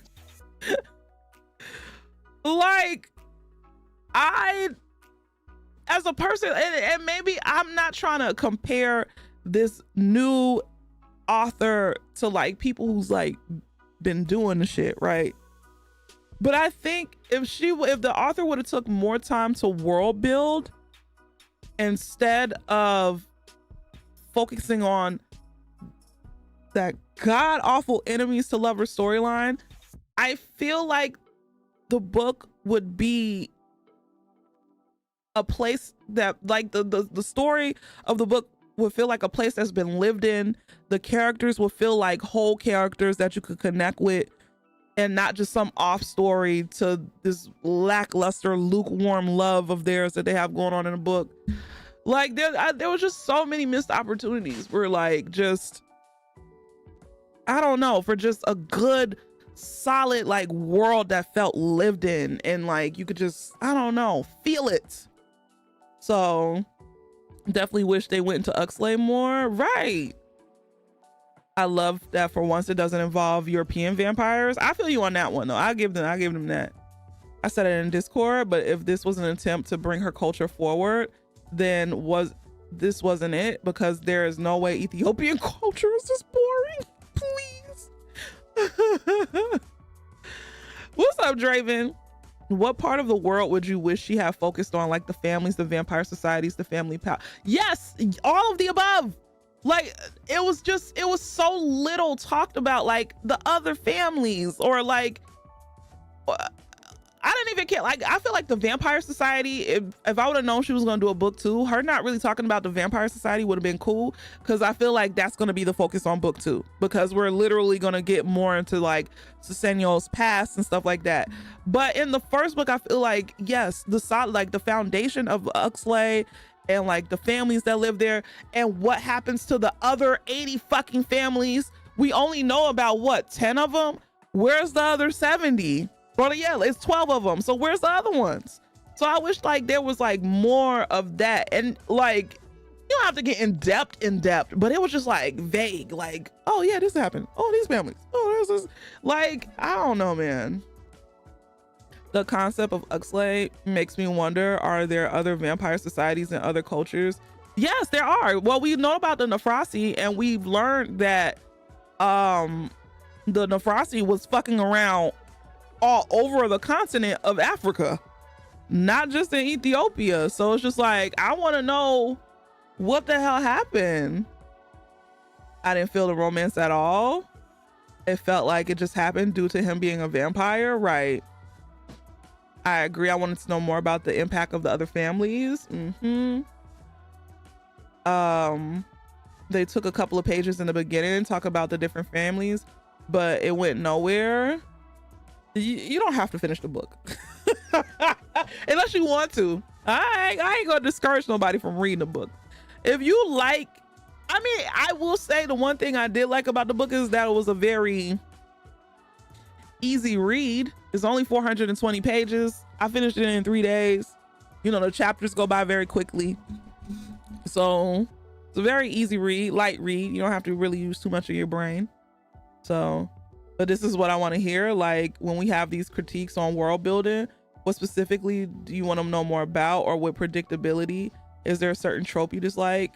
Do you feel like it's stale or just not different enough? It was just stale. I don't care about being different because some people can't do different well. I don't expect everybody to do different well. But I think the overall, it was just stale, and it was just so predictable. Like you could just tell, like, oh, I bet this is gonna happen, and then it happens. And I don't like that. There was no real twist, and not every story needs a twist. I get that, but you need something to like keep the story going. And like somebody said in the Discord, like if you're gonna make the main character insufferable, you can't make every other character insufferable. All of your main characters were just terrible human beings. It was like watching It's Always Sunny in Philadelphia, but in book form. Like, so that's the thing that like really killed me. Like, I would understand if Kadan wasn't insufferable, but Susenyos was. I feel like that would have been a good balance, or vice versa. One of her friends could have also been like kind of, you know, just terrible, but it was to the point where like everybody was just pissing me off, and then the sister even pissed me off. So I think it's an interesting concept that they would have touched upon, is what happens when families intermingle with each other or with their vampire servants. Yeah, but it's well, we can just guess that it's frowned upon. Well, no, they did touch on it, Jolly Boy. If two families have a baby inside the families, you're always supposed to pick a partner from outside the families. You cannot pick a partner inside the families. So that's what happened with old girl. When old girl, she remember the friend that died in the first part of the book. She was born with poison blood because she was a product of two families. And so when you're a product of two families, one, that's dangerous because you're essentially the heir of two households. And then two, I guess they give the children to the vampires to feed on or whatever. So, but I don't know about getting with vampire servants. They never touched on that one. Sounds like the author had a little too much dip on her chip, trying to do a lot of things in a small amount of pages, but jumping around rather than building. Right. I also wanted the powers of the houses to actually be powerful and extend outside their homes. Stripping an immortal's immortality is great, but girl, what are you going to do when he grabs you outside, right? Oh, God. I wonder why the author picked Susenyos Sagad, because Sagad is an IRL emperor's throne name, but Book Susenyos is fighting for power and running from his court. I think that's why she picked it, because of the fact that, you know, it comes from her culture. I was honestly expecting Yusuf to be super friendly, which I was incorrect. How would you balance out some of the things you felt were lacking?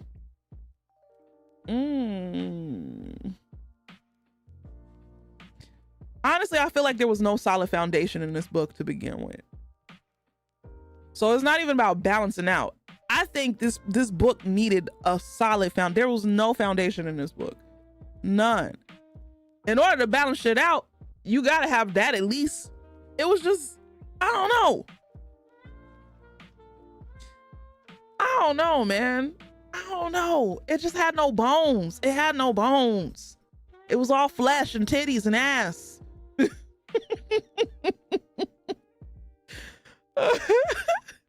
I know that doesn't make any sense, but damn. I'm still kind of pissed with the sister. Kadan killed their foster mother trying to find her, and her sister's just chilling with some vamps somewhere while Kadan is stressing herself out, right? Ramin, that was her name, Ramin, was the real victim. She was innocent and would have probably gladly handed over her inheritance if she was asked. I legit think that was one character I liked as they started delving into her character more. Then she hit the curb. That sounds like a Leash Capiche stream. What's the next book y'all are planning to read? Is the second book on its way out? The second book it comes out November 5th, if I'm not mistaken.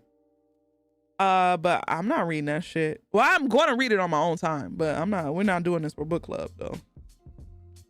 With a story like this, you almost need a Romeo and Juliet type of story where two main character houses come together or contrast heavily more than their main characters, and a world this big will swallow will swallow the world building whole.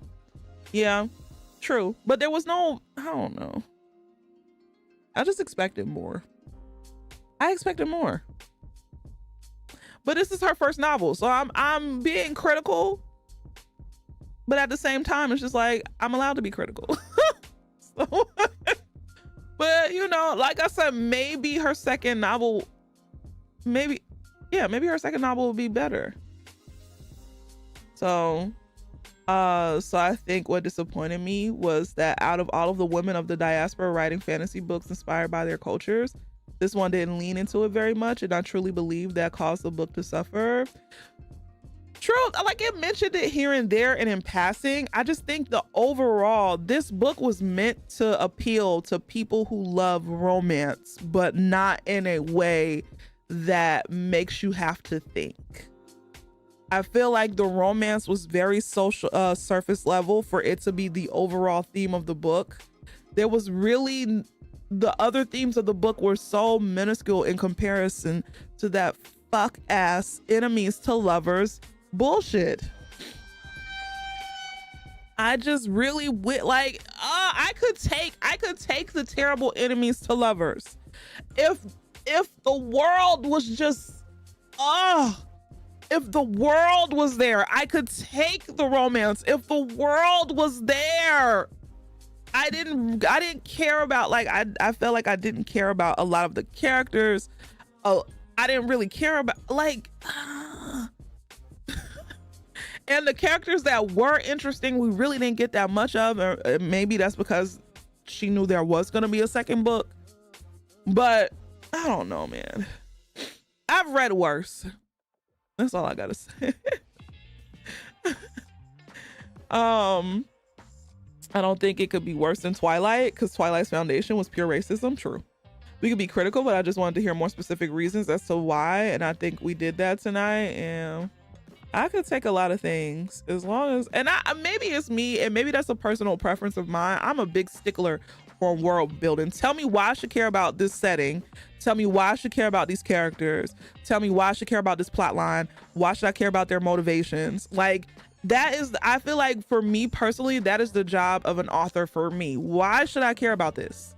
Why? And I had no reason to care about nothing that was going on. They didn't even delve into her and her sister's relationship like that. I would exactly, BT. I would understand if they gave us more about her and her sister's relationship, like, you know, about like little flashbacks about them growing up and whatever. Not no, oh, I'm gonna listen to her voice messages and reminisce about her or whatever. So I don't know, man.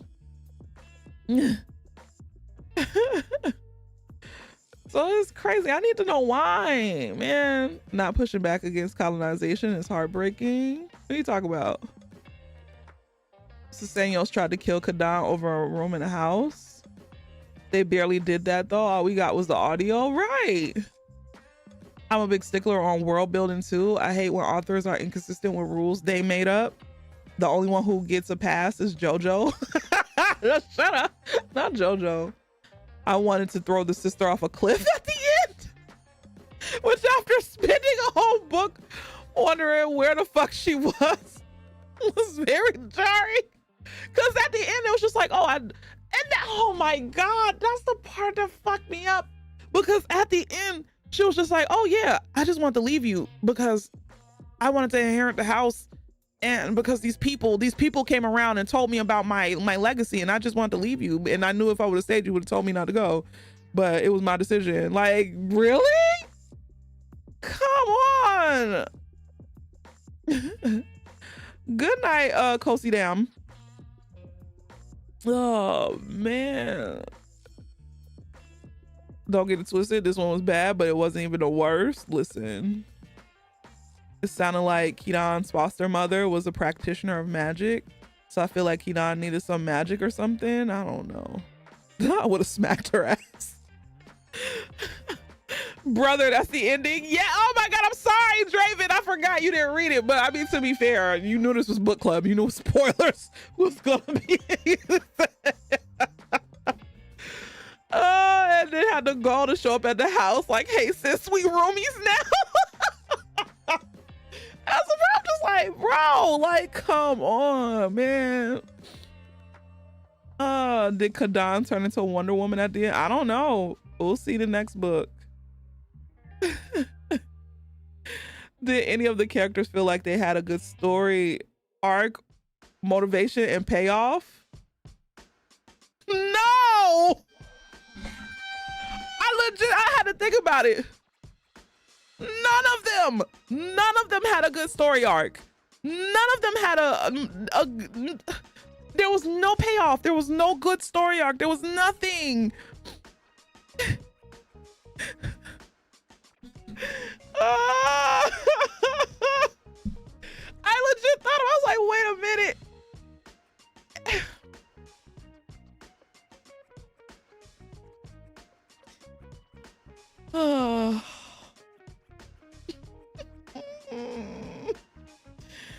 She better not make no trilogy. Old vampire got a smoochy. Sounds like the only payoff. Honestly, though, yeah, the only person who did get a payoff was the Senyos. Like, they all have terrible upbringings and then have to do terrible things in this society, then and now, and have to try and fix the fucked up society somehow. Y'all. No. What? Mo, you been here the whole time? I hope you've been here the whole time. We've been tearing this book a new one. And I just want to reiterate, because I hate, y'all know me. Y'all know I don't like getting on here and talking about anything that Black women have touched in a negative light. Like, I don't even really talk about Candace Owen, her dry perm ass. I don't talk about her that much, and she get on my fucking nerves. I do not like to be extra critical when it comes to like things, art made by Black women, topics, but I don't like it. But this book just really drove me insane, bro. It drove me insane. It's okay to not like a Black book, I know, but still, man.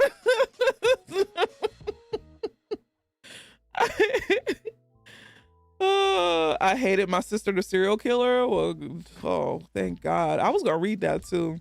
Thank God I didn't. Credit for writing a whole book and trying something, and I hope she takes feedback well. And the second one gets more editing. Yeah. It hurts to symbolically whack a sister upside her head, but we're doing it with love. Yeah. Well, I don't know. It ain't that much. I've been kind of mean. I feel like I've been mean. I would love to see the actual painting that Tamal did, the one Kadan kept and GK stole. It was a painting of a lady in a dress. Oh yeah. I would love to see it too, especially with all the blood on it and everything. So, not Robert. It's pissing me off.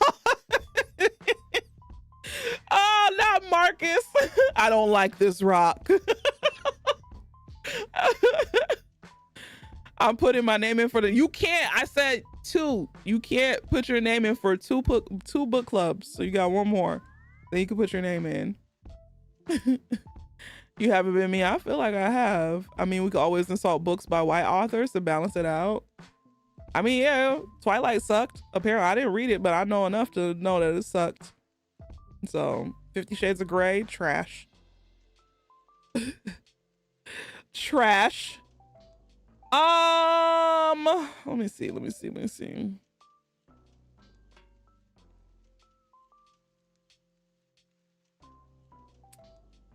Okay, so round out this book club, I will ask this question. And I think we've answered part of it, but I just want to know, I want to know how y'all feel about it. Did you see the ending coming? I feel like we all said yes.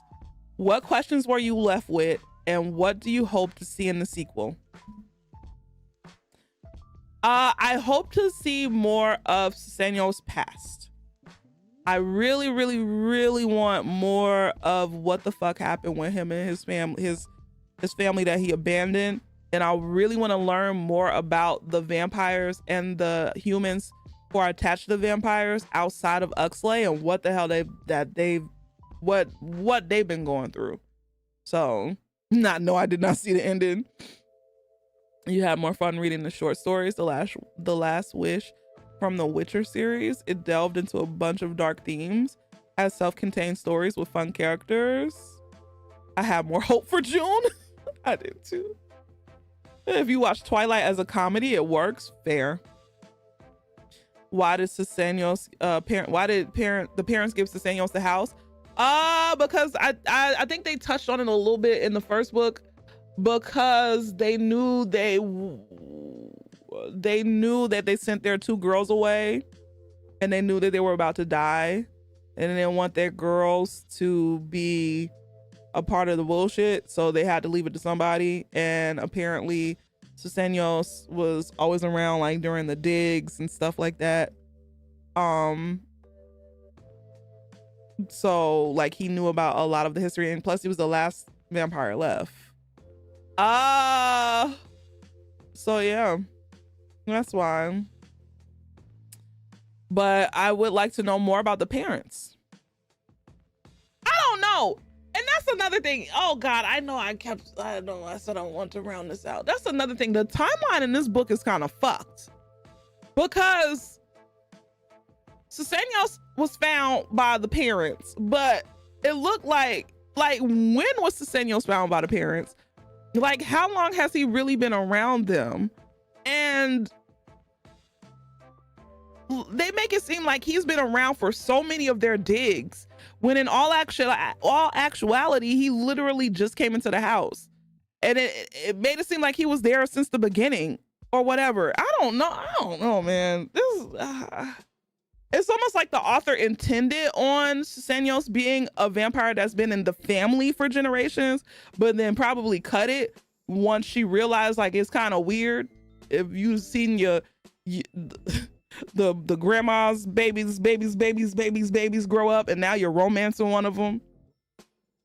I don't know, man. I would want them to have more friendship moments, because I needed some levity. And I wish they touched more. I loved when they were having like their little friend powwows. I wanted more of that. So I'm getting a headache. Oh no. The grandma's the baby. But yeah, I would love to see more vampire culture. So, and explain in the next book, definitely. I don't know. Yeah, it's time for the raffle. All right, y'all, that's been the Immortal Dark.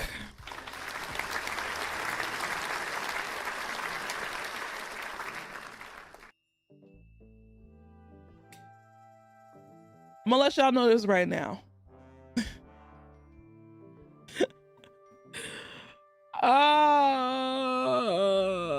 I didn't make a will, the genre will.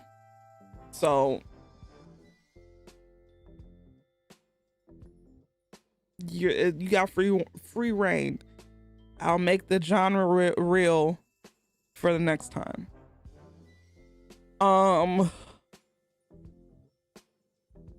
How do I say this? Don't fuck up.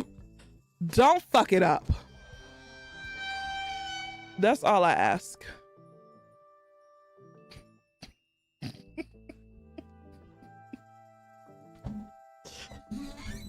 Just don't fuck it up.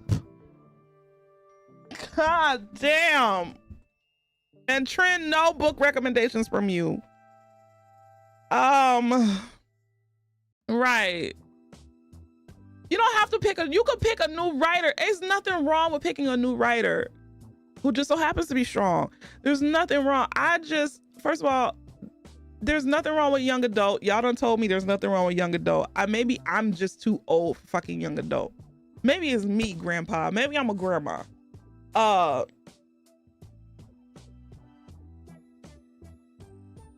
don't know, because the Animorph series still holds up to this day. That was very teen, young adult, but it still holds up to this day. I don't know.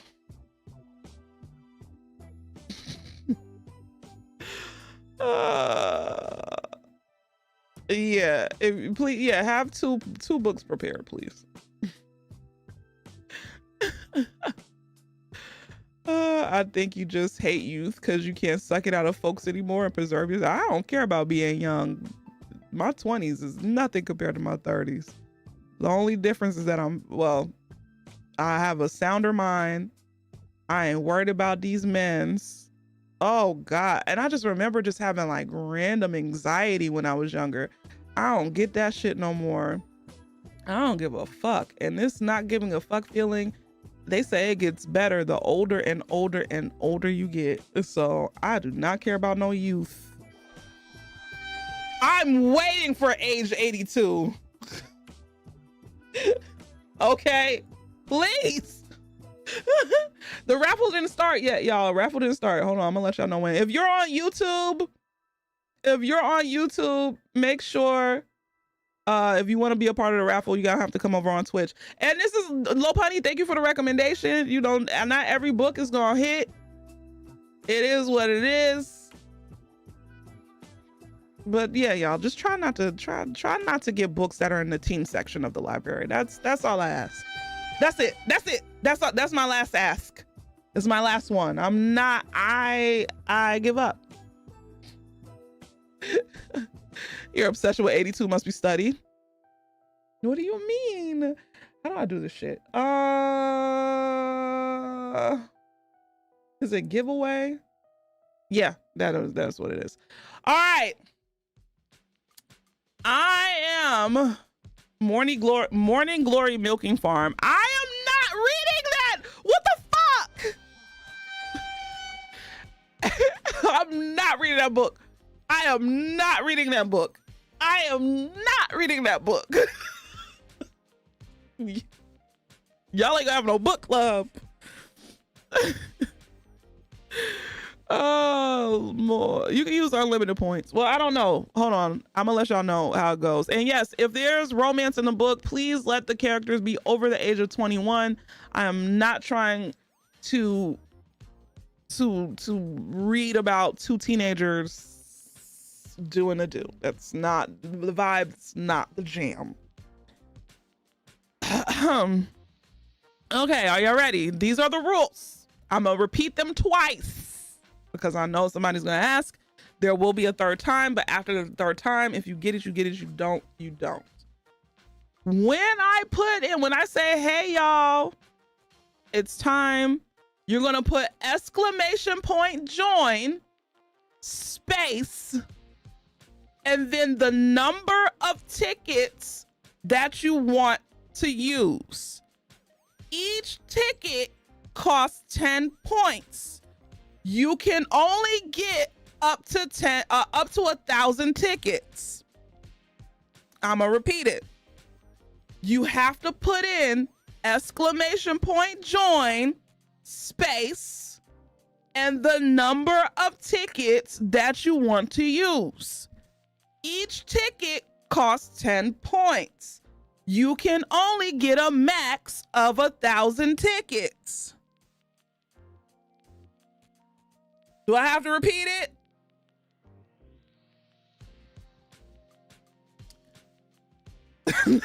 BT. Repeat it? Okay. When I open up the giveaway or whatever the hell this is, you have to put in !join space and then the number of tickets. Each ticket costs 10 points. You can only get a max of 1,000 tickets. If you have suggested a book before and it was chosen, you have to sit out for 2 rounds. So BT chose, he has 1 more round and then he could put himself back into the raffle. Low Punny has to wait for two more rounds, then he could put himself back into the raffle. Not !soup. Because Leash hates when book clubs go, no, to give everybody a chance, BT. Well, not everybody, but most people. So if I want 1,000 tickets, that's 10K points. Sorry, ask BT about that. I don't know the math. You know, the math man is in here. Math man. Oh, math man. Math man. You need to, BT, do that. Get a big M on your chest, and then you gotta wear a cape with the undies on the outside.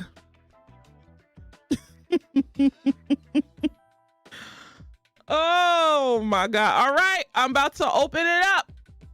Like y'all open up your booty holes. Okay, and you may now, I'm giving y'all 5 minutes to join. You may now join. If you're on YouTube, the only way that you can join the raffle is if you come over to Twitch. I don't have a way for YouTube to do this, unfortunately, because nobody makes nice things for YouTube. So yeah. All right. Okay. There we go. Y'all are in here. Who's gonna fuck up first? I don't know. I guess we'll have to see. You have 5 minutes. What are we gonna do in this 5 minutes? I guess I will say the pros that I did like about this book. There's only like 2 or 3. I liked that the book was very much Black. And even though the line that Susenyos talked about, like why he wrote the letters was corny, like I get it. You know, big ups to that. And I do like the fact that she tried to mix vampire lore with, you know, her roots or whatever. Tried. But we learn and we grow. And to be honest and to be fair, this wasn't a bad debut. Could have been better, but I've never wrote a book before. So maybe I should shut the hell up. We can take a shot, yes. But yeah, it wasn't the worst debut. I really hope that she learns and grows and becomes a better author the more she writes books. I don't want this, you know, this series to be the last series that she does. I want to see more and I want to see growth. So yes, the raffle's about choosing a book, Shay, for book club. You wrote a song though. It was a terrible song. We're not going to talk about that. We're not going to talk about that song. Not everyone needs to be a chef to know what good food is. You're right about that. Also, let me let y'all know the rules for book club. I'm gonna say them because, man, no smut. That is not the purpose of this book club. I do not like to read smut. I hate smut. Honestly, and as the person who runs the book club, that is my only ask. It is my only true ask, is that I do not want to read smut. And 9 times out of 10, the smut don't even be good. It's not even and it's not attached to a good story. I want to read good stories where we can have good discussions. The whole point in this book club is to have discussions. It's not to sit up here and be like, oh my God, did you read about how big his cock was? I don't care about that shit, y'all. And if there is romance in the book, please make sure it's age appropriate. I don't want to read about teenagers doing nasty things to each other. I was a teenager once and I've done crazy shit, but I don't want to read that shit. I'm a grown ass woman with a teenager. So if you do have a book, please make sure the romance is age appropriate. But I do understand that there are books that touch on subjects that are, you know, a little crazy, but just make sure it's not anything like too traumatizing, y'all. I think the litmus test with that is if it's worse than Parable of the Sower and Parable of the Talents, please just don't. You could choose any genre that you want if it's not smut. Also, the age, 21 and up. 21 and up. Try to keep it 21 and up. Okay. So, is it hard having a teenager? Not really. Yeah. Not really. Yes. Yeah. I don't know, girl. Go to bed. Oh, Genesis. Go to bed. Oh my God. Uh-huh. Does she have on another wig? I don't know. I don't know what she's doing. That depends on the teenager. Y'all have 20 seconds left. Let that baby stay up for a bit. No, she got school tomorrow. Hell no. She got school. Oh, did y'all do the sipping command? I think me as a team brought my mom relief because I wasn't like my siblings, but a new stress because I wasn't like my siblings. It's crazy. You're good, Moon Lady. Okay. This is funny being asked, is it hard having a teenager, and then Genesis enters. I know. All right, the raffle is closed. And cheers and Shaman Hondas. Here's the shots.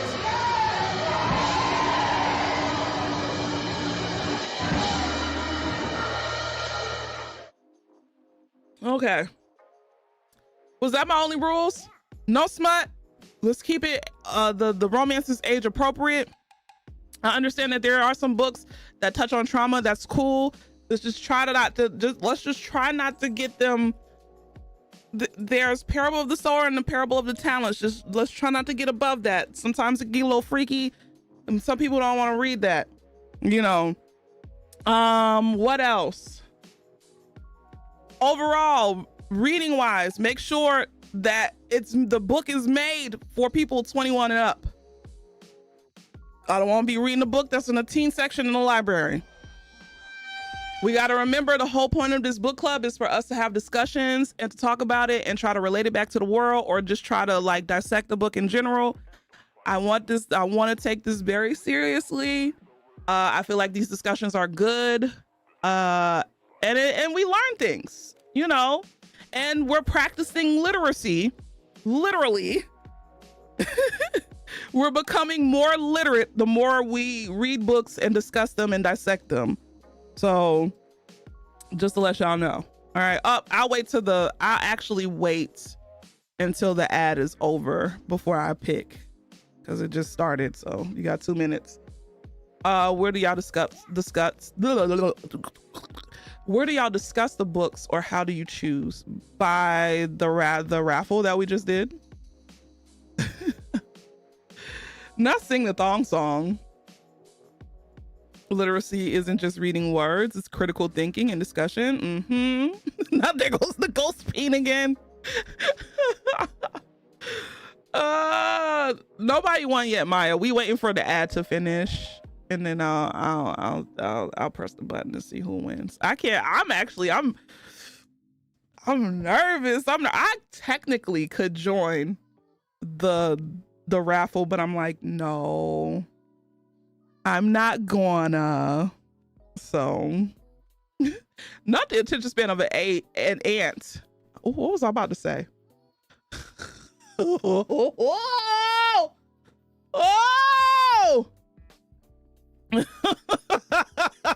Wowzers. Tape meant to say ape. I know, that's why I said it out loud. Oh Lord. You should pick another one sometime. Yeah, I'll wait. I got time. As someone who is in the fandom space, media literacy is dead. the message could be spelled out and they still wouldn't get it. Exactly. That's why I do this, because I want us to, I don't know. We have to stop assuming that people know things.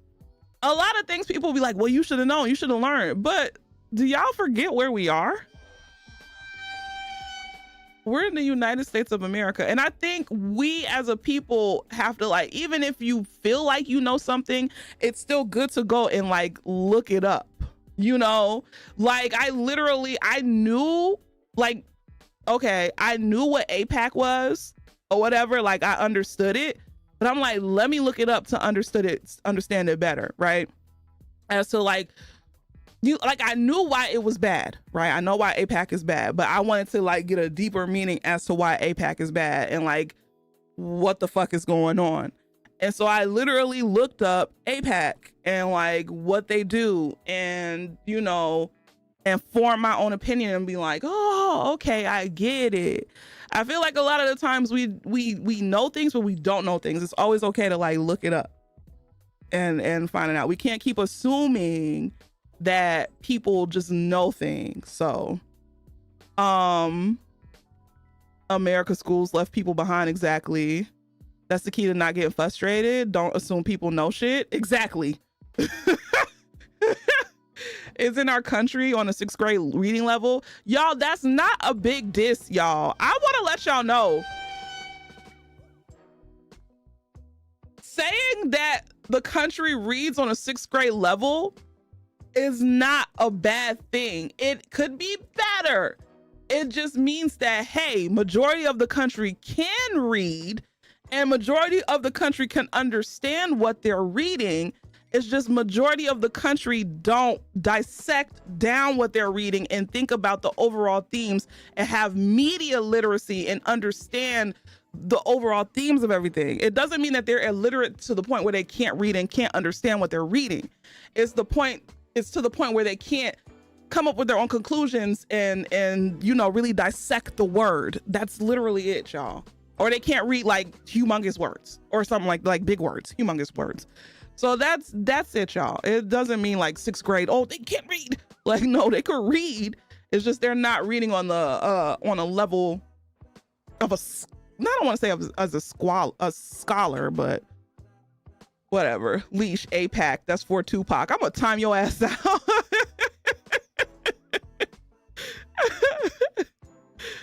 Oh man. Oh God, don't be in a hurry to condemn because he doesn't do what you do or think as you think or as fast. There was a time when you didn't know what you know today. Exactly. Oh, that's a good okay, Pram.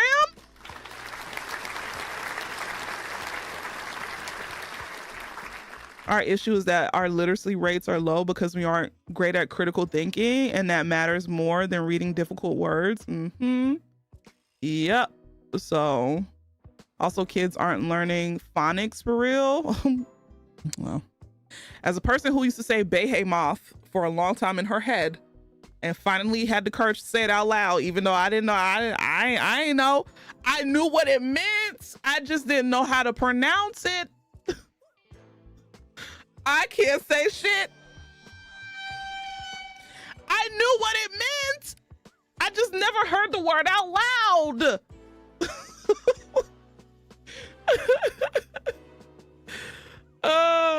And this isn't just a current kids issue. Lots of adults are low literacy and don't think they are because they have degrees and shit. Leave me alone. Like the word facade be fucking people up. Right. Oh God. Apparently Americans are better with math. What? Gasp. You know how many exchange students I see who get put in remedial math classes? The small classes with 7 kids? Please. What? That surprises me. Ain't no way Americans better at math. All right, anyway, let's get back to this raffle. All right, and I wish I had a drum roll. And the next person to pick the book club is, the book club book is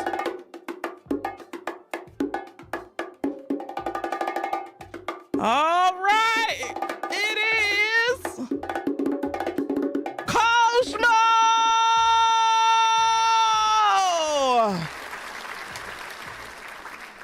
Cosmo, you are the next person to pick the book club book. You know the rules. If I have to reiterate them, let me know, and I will put the rules in the Discord if you're in the Discord.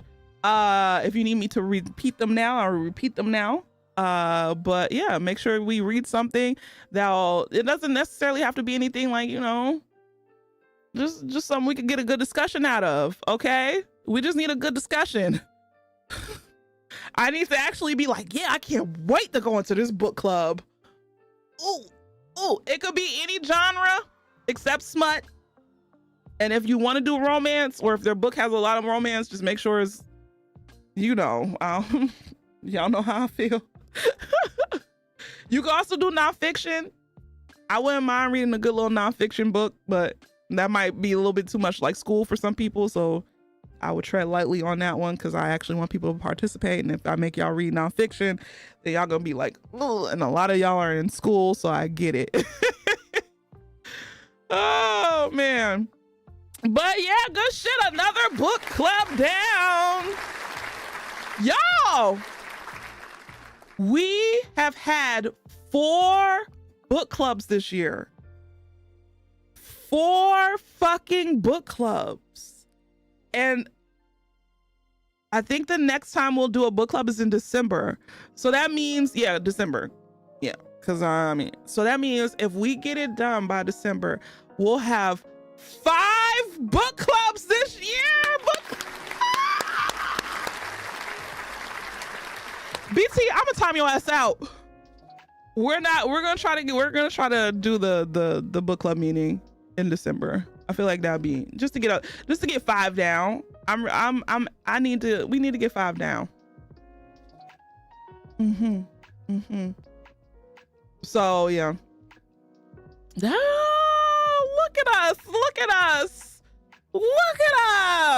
And y'all all thought that I was gonna stop after one book club, and now look, it was getting a little sketchy at one point, but we pulled through and we made this work. Shout out to the wilderness. Before Christmas or after Christmas? Oh, definitely after Christmas, but before New Year's, because I'm gonna be drunk. Y'all know me. New Year's Eve is my favorite holiday. To be fair, this one was delayed for 5 centuries. I know that was my fault. This time. Now, I will say that last book that we did, the Ballad of Perilous Graves, that was y'all fault. Perilous Graves was y'all fault. Immortal Dark was my fault. Oh man, you have the holidays off this year. Let's go, Mo. Not giving that ghost the business. Not muscle memory kicked in. Fuck you. Bojangles. Muscle memory kicked in. Oh my God. Oh, what you missed? You stepped away for a second. We picked the next person to do the book club, and Cosmo, are you in the Discord? Where do you put the book you want to? Oh, you could put it in the. You could put it in Let's Converse, or you could put it in Comics and Books. Either or, and we'll just pin it somewhere. So I'm fine with either or. Let me shut up before I get timed out for a 3rd time. Oh Lord. Put it in comic. Okay, put it in Comic and Books then. Don't put it in the Let's Converse. You could pin me, Leash. Why are you so, you know what? Yeah, I was gonna play a game, but I don't feel like playing no game. I ain't even gonna lie, it's 11:30. I was gonna play, what's that game called?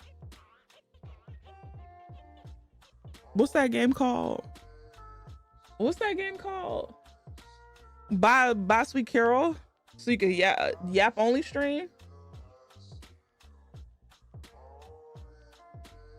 I don't know if I want to yap.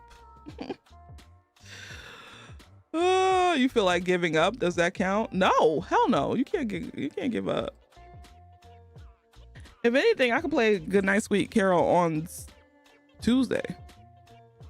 Cause they move. Oh my God, who did that? But I mean, I don't have to work. I don't have to work until 8 o'clock tomorrow. So I actually could get some like rest. If I go to bed at like 1 o'clock, I don't have to wake up until 6:30. So that's still a good sleep for me. Drink my coffee, flick the bean, and then go to work. Or no, other way around. Just kidding. That doesn't happen.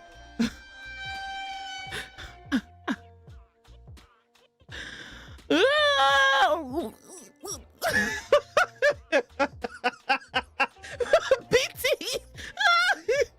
Get your rest. No, I'm not sleepy. I literally could go to bed at 1 o'clock. Wow, y'all are just ready to just give up. Not enough. Swalsh, you admit anything on stream? Oh, he did say that to me. Saying joking doesn't make it not true. I don't do that before I go to work, y'all. God damn, I'm not some monster. Who does that? Who said that? Oh God, I don't do that. Y'all playing The Sims so you could do rivals like Cobalt suggests. I don't feel like I'm playing. I don't feel like my eyeballs not blinking for 5 minutes at a time. I don't know. Maybe I should take this as a sign to just go to bed, but I feel so guilty. It feels so weird. It feels so weird. And I didn't even really start that late. But it's like, if I start playing the game now, I'm only going to be able to play it for like 1.5 hours, 2 hours. And that's not going to be enough time. So just go to bed. I'm not enabling you. Girl, go to bed. I mean, we did do book club. We did. Go to bed before I go full horny on you. That's crazy. Nothing to feel guilty about. True. Wait a minute. Where the fuck is Mac?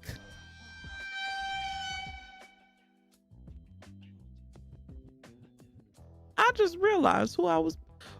Where's Mac? Oh, he wasn't here earlier. He wasn't here. He was in here earlier. Okay, never mind. Let me not speak him up. He was here earlier because he did do the "my nipples are so hard" sound alert. So he was here. But if you're listening, Mac, is it pink?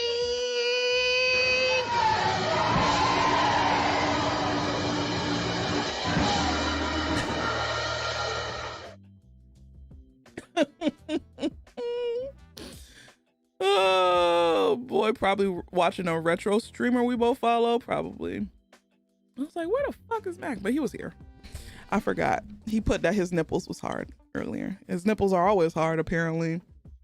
I guess I could talk to y'all for a good 30 minutes before I go to bed. I feel weird if I don't give y'all a good 3 hours of stream. So I guess my question would be, should I turn off YouTube? No, honestly, F it. This YouTube channel ain't even monetized, so it is what it is. I can say what I want. What's up, Mr. Lopunny? What if Mac's nipples protrude like in them pictures? I wouldn't be surprised. That would be the least surprising thing I've learned about Mac. So it's not monetized yet. It's not, but I have a video on the gaming YouTube coming out on Tuesday, and I have a video for the reaction channel coming out on Thursday. So this is like my goal. This is my goal for the channels, for the Patreon, for the gaming channel, and for the reaction channel. I just have to get in a groove with the reaction channel, like I got in a groove with the gaming channel. So the goal is to do one video per week on both channels.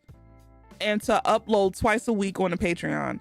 I feel like that would be more sustainable for me, because it's not gonna, I don't think it's gonna take long. The thing that takes the longest is editing for the reaction channel. That shit takes a long time, because I literally have to make sure I don't break any fucking copyright laws or whatever, to the point where like I get banned for real. For the Patreon, I feel like that's easy to do, the two videos a week, because I could just throw them on there, you know, because there's no editing. The gaming videos, I don't know, because I haven't edited that many gaming videos to know like my pace. So I would just have to, like, this video that's coming up, I just have to kind of like just wing it and see, or just like see like my pacing with it, with editing. I'm not the fastest editor. I am fast when it comes to shorts and reels and stuff like that, because it's a short or a reel. I could literally make a short in like an hour. This is like, I know my comedy style, I know what my audience likes, I know how to chop shit up, I know my layout or whatever. I think I guess the more I get into a groove, the faster it'll get. So we'll see. Love your reaction channel, by the way. Pearl is still your favorite reaction. Oh, thank you.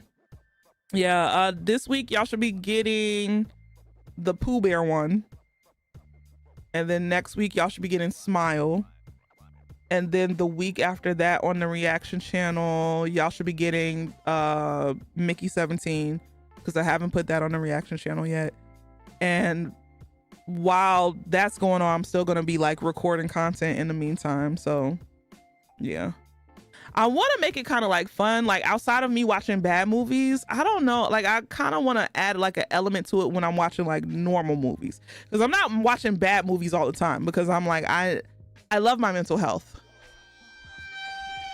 and watching too many bad movies back to back, I feel like it's gonna be like a little too much.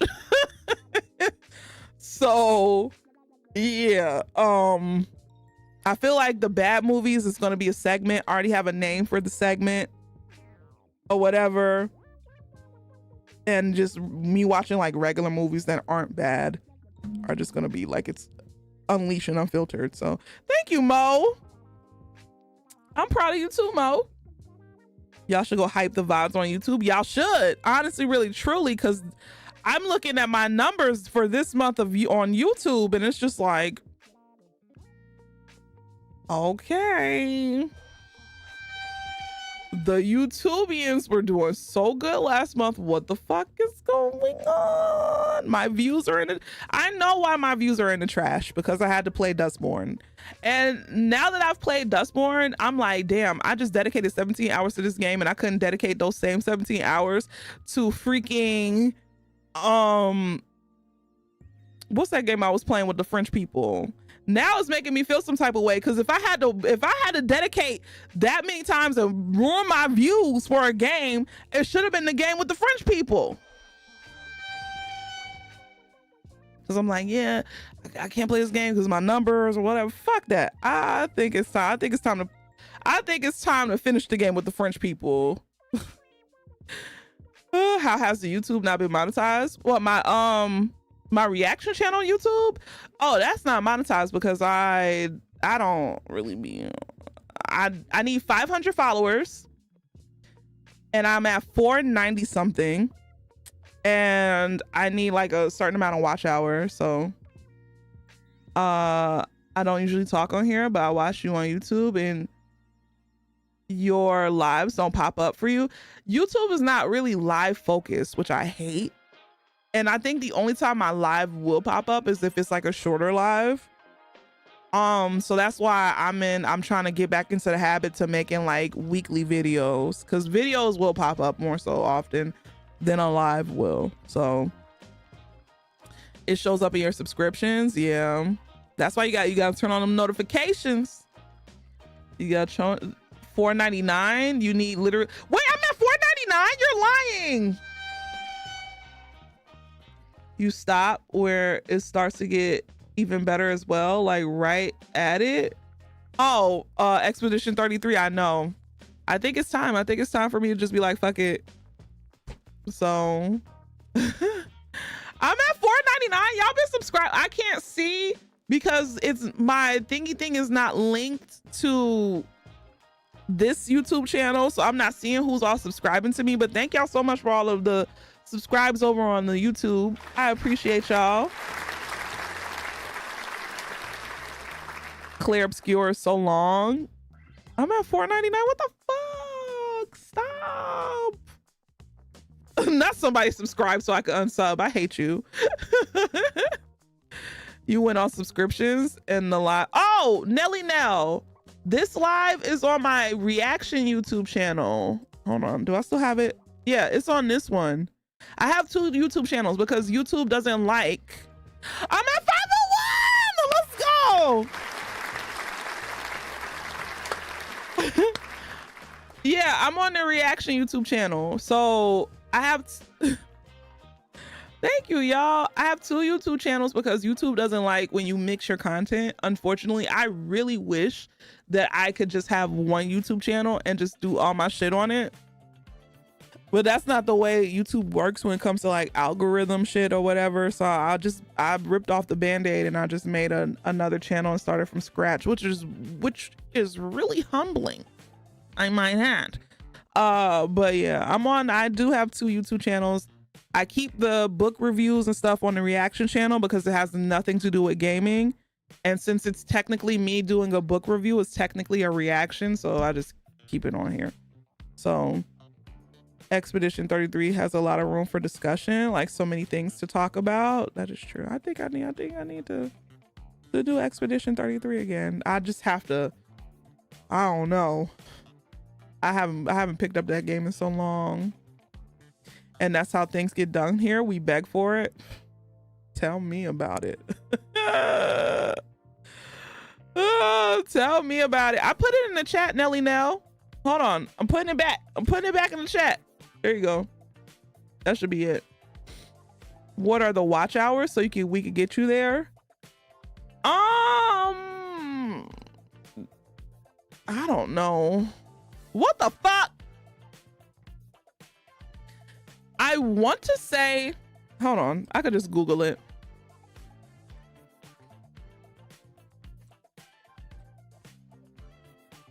Hours to get monetized on YouTube.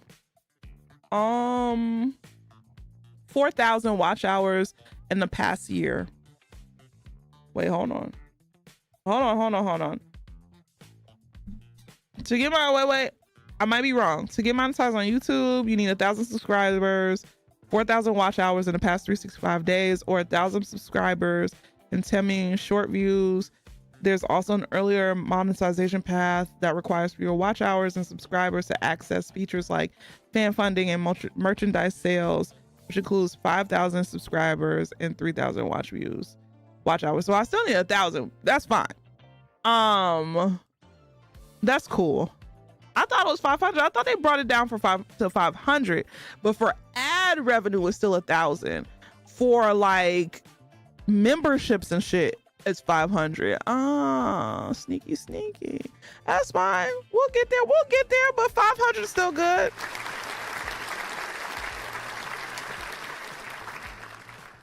So thank you for the subscribe. Yeah, 4,000 watch hours. Y'all, we'll get there. Okay, we'll get there. I have faith.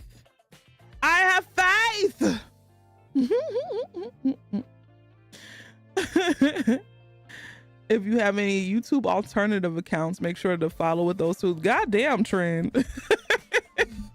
I remember when you resurrected YouTube. Pepperidge Farm remembers. Listen. I had to be forced to do it, even though I ain't cool with the person who told me to do it, but I am thankful that they told me to do it. If you've been here long enough, if you know, you know. But yeah. Now I have like 5 alts. Now I have 5 alt accounts for YouTube.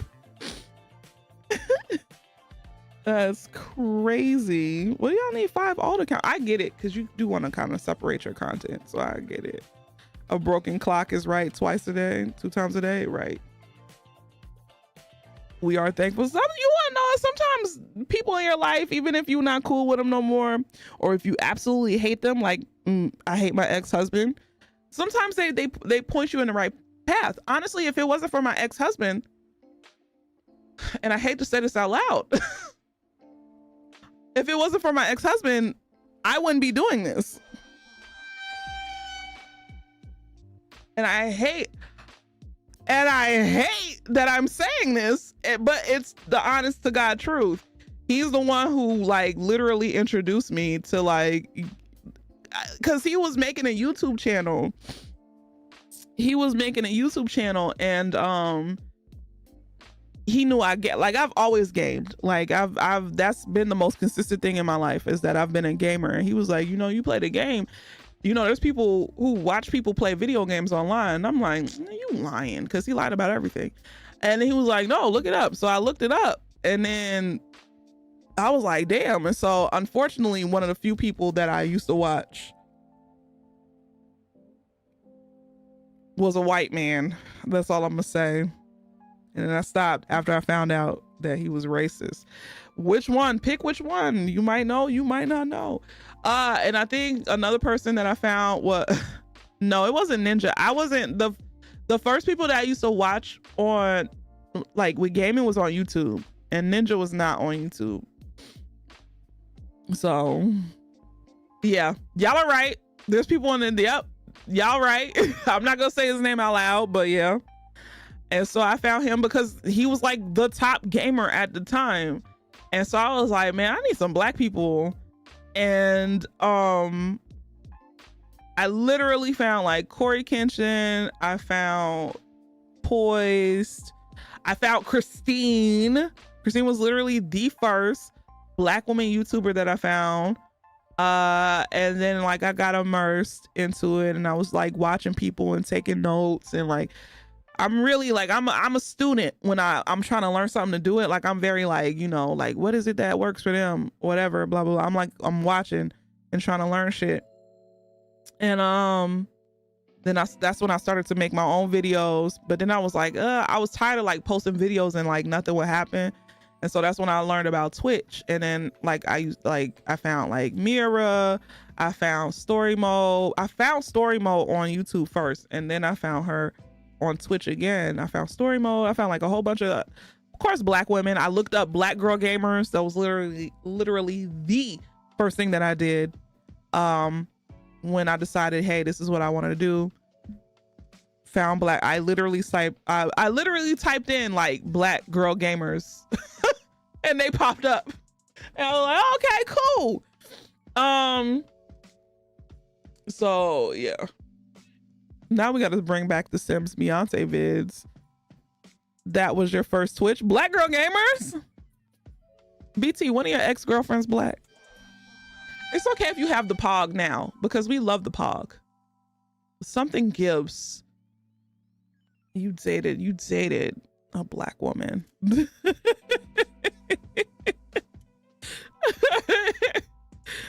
Oh man, BT is not black. No, boo. That would have gave you some points. That would have gave you a little bit of points. I wouldn't have called you a nasty skank brunette. You would have been a skank one, just not a nasty skank one. So BT is white. BT is white. Oh my God. Here we go. I just asked Maya, who should I follow on Twitch? She did not know if I would like your stream. Probably all of the anal talk. You don't like anal tape? I love anal. And now look at you. And now look at you.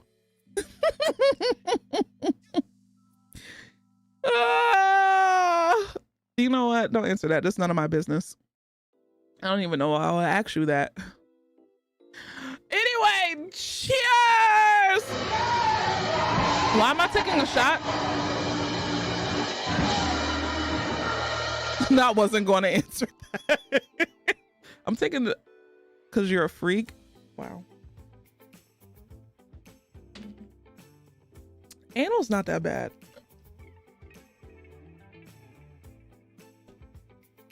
I probably wouldn't do it now.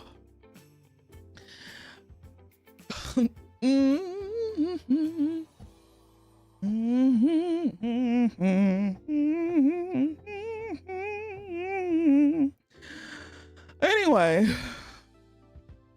you need a reason to take a shot? No. Hell no. I literally am going to give up alcohol. I made a promise to myself. I'll give up alcohol for a year and only a year. After this administration is out of office, but for only a year. During this administration, I'm drinking. No, I'm dead ass. I gave myself that, like, if, and at this point we have to say if this administration goes, I'm gonna give up drinking for a year. Only for a year though, because the fuck, I'm grown. It's okay, you won't have to. I will. Now y'all gonna make me do shit out of spite, and I don't hate doing shit out of spite, but now I have to do it. They'll still be here by then. Please don't speak that evil. Especially since the price of alcohol is going up. True. Unless the turtle man croaks. Oh, hell, but I have faith. I truly believe his clock is ticking. Right. Let me not say faith, but you can make moonshine. No, that's how you operate best. Out of spite, unfortunately. Unfucking fortunately. And I hate it. It's like, damn, can you have motivation outside of you being spiteful and just doing shit to prove people wrong? Can you be the... And it only works when I'm trying to prove other people wrong. It never works when I'm trying to prove myself wrong. And that's the thing that I hate. Like, damn, bitch, you can't even prove yourself wrong. You know? I hate it. I just wish I had like good self-motivation. He's talking about he ain't going to heaven, like we know, right? Most definitely, he's just rich, so his doctors are just prolonging his life. Franklin keeps falling in the Capitol. Listen, Mitch McConnell, how old is he? Ain't he about 90 by now? First of all, there's no way. It's like, how is his old ass still in office? And not to be ageist, cause like, but I feel like after a certain age, you should, it's like ushering in the guard. Like, it's so selfish to hold that seat knowing goodness well you're fucking actively dying, bro.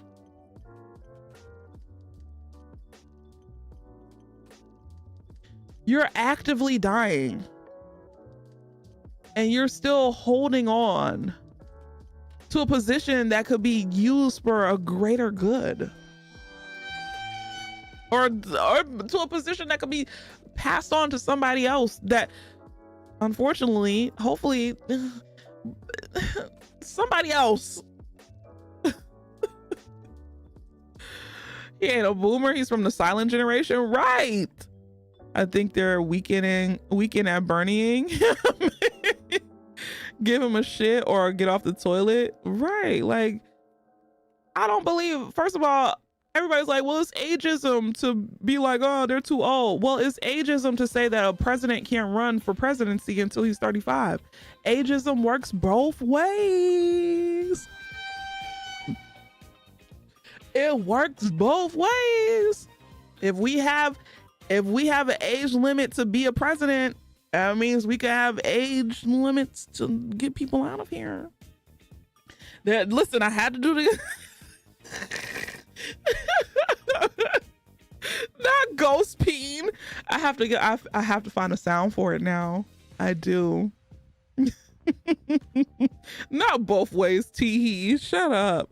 Ben, I can't wait for tomorrow.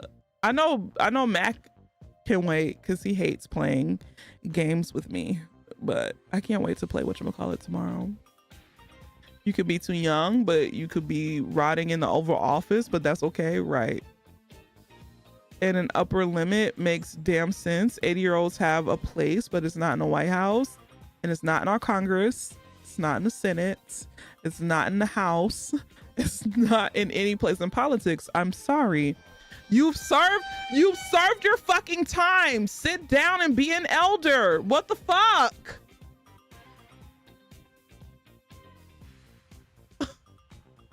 Like, please. Leash wants them at Walmart. I don't even want them there unless they, and unfortunately, the reason why old people are there is because they can't afford to not work. They can't afford to not work. So old people have to be at our fucking Walmarts checking to see if we actually bought the shit that we bought and putting them likely in danger. I don't even want them working there. I want old people to just, you literally spent majority of your adult life working for this capitalistic hellscape. Why the fuck should you work when you're fucking 70, 80, 90? Ew, go sit down, please. What age should be the cutoff? Honestly, I feel like 80 because I've met a lot of 70-year-olds that are still kicking and doing the things, but maybe 75. I feel like at 75, sit down for a little bit, sit down for a little bit, and not just like sit down because we're counting you out. Sit down because you deserve to fucking rest. You've literally worked the majority of your adult life. Sit down so you can rest. Please. You need to. So that way you can live a little bit longer. All of that extra work tears on their bodies. So, I have a coworker that's been working at the company for 50 years. Hell no. I think the age of retirement should in the US, which is 67, fair. 75 is fair if we got 35, because I could deal with 30 and 80. Still at 70, I don't want to do shit. True, but only because my parents are close to being 70, I see like the quality of life in America is of course going up in terms of like how long people could live and like do the things because we know better. And once you know better, you do better. And like with our generation, it's just going to get better and they're going to live longer or at least be in shape longer or whatever, and so on and so forth. So I feel like 75 is a good year only because like the 75-year-olds we know now are nothing like the 75-year-olds that we saw like when we were kids. Those were like old people. My parents are pushing 70 and they still walk around and do all of the things. My grandmother was in her 70s and still doing all of the things, you know. So no, I don't want to do shit now. But you want to enjoy retirement too, and you still want to live while you can. True. So maybe 70, but I say 75 just for the people who don't want to like sit around. So I wish our elected groups like House and Senate had to be proportional related to income and age. Aren't they trying to raise the raise the retirement age? Not like we're all gonna have, we're not having Social Security. We're not getting none of that shit. What's up, Keys? Hell no. Shut up, BT. We not getting none of that shit. Social Security. Social what? We won't even be social, fucking nerds. It's like, leash, that has nothing to do with it. I don't care. Fucking nerds. We won't even be sociable. Okay, and we won't have no security. Now what? Just old, lonely, with no benefits. Oh, Jesus help us. We'll get crypto and tears. Anti-social security, right? It's not depressing. It's the truth, unfortunately. Unfortunately, if we ain't getting it, stop taking it from our checks. They'll never will. They never will. What is the best method of supporting you? Thinking of canceling my Twitch subscription due to the TwitchCon madness, but I of course still want to send you money. You can always go over on YouTube. On YouTube, but I'm not on my regular channel. I'm on my reaction channel. But I saw I saw that Twitch shit. But for everybody who's new to Twitch lore, that's not the first time that has happened, y'all. And I'm not saying it to like to downplay whatever the fuck happened. That was some weird, creepy ass shit. But that's not the first time somebody's gotten violated at a TwitchCon. TwitchCon is notorious. notorious for not having the best security. So yeah. And I could just imagine, first of all, I'm trying not to say anything that, I mean, honestly, I don't give a fuck, because fuck that person. Not like the person who went up and tried to kiss that girl. I'm just trying not to, you know, but it's just like, what the fuck are you thinking? That you would just go up and kiss a random ass, try to kiss a random ass stranger.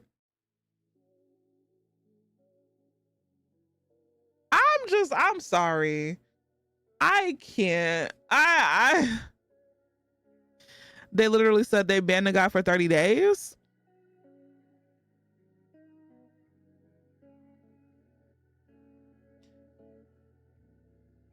Oh.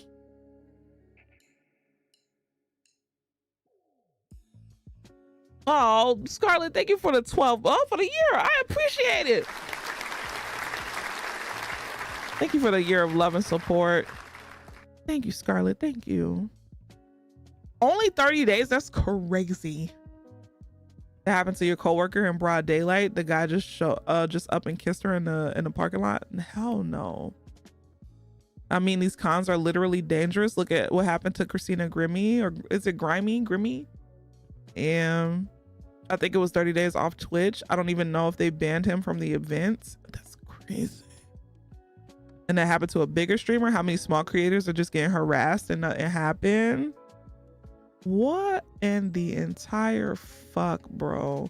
Twitch looking more like Kick every year. And you want to know so crazy? Because I literally gave Twitch's praises. I will say, I'm not gonna be the devil's advocate, because that was fucking wrong.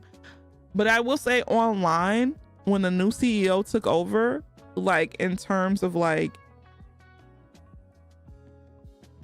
you notice, like, we don't really get as many trolls, and that is because I have parameters set in place. But I mean, overall, like, I will say that security wise online, Twitch has gotten better than what it used to be back in the day, because that shit used to be the fucking Wild Wild West. I will say it's gotten better with that. But I've known for a fact that any type of convention, even like, not even Twitch, well, no, Twitch's conventions have been lack in terms of security for a long time, so that's like very much known. But most conventions are, there's only a few conventions where you go and like you actually feel safe, but most conventions are just like terrible. But Twitch is Twitch is like in its own league. So the new CEO has been doing some things right. I think that's why this hurts, because the bar is so fucking low with this response. Right. Exactly.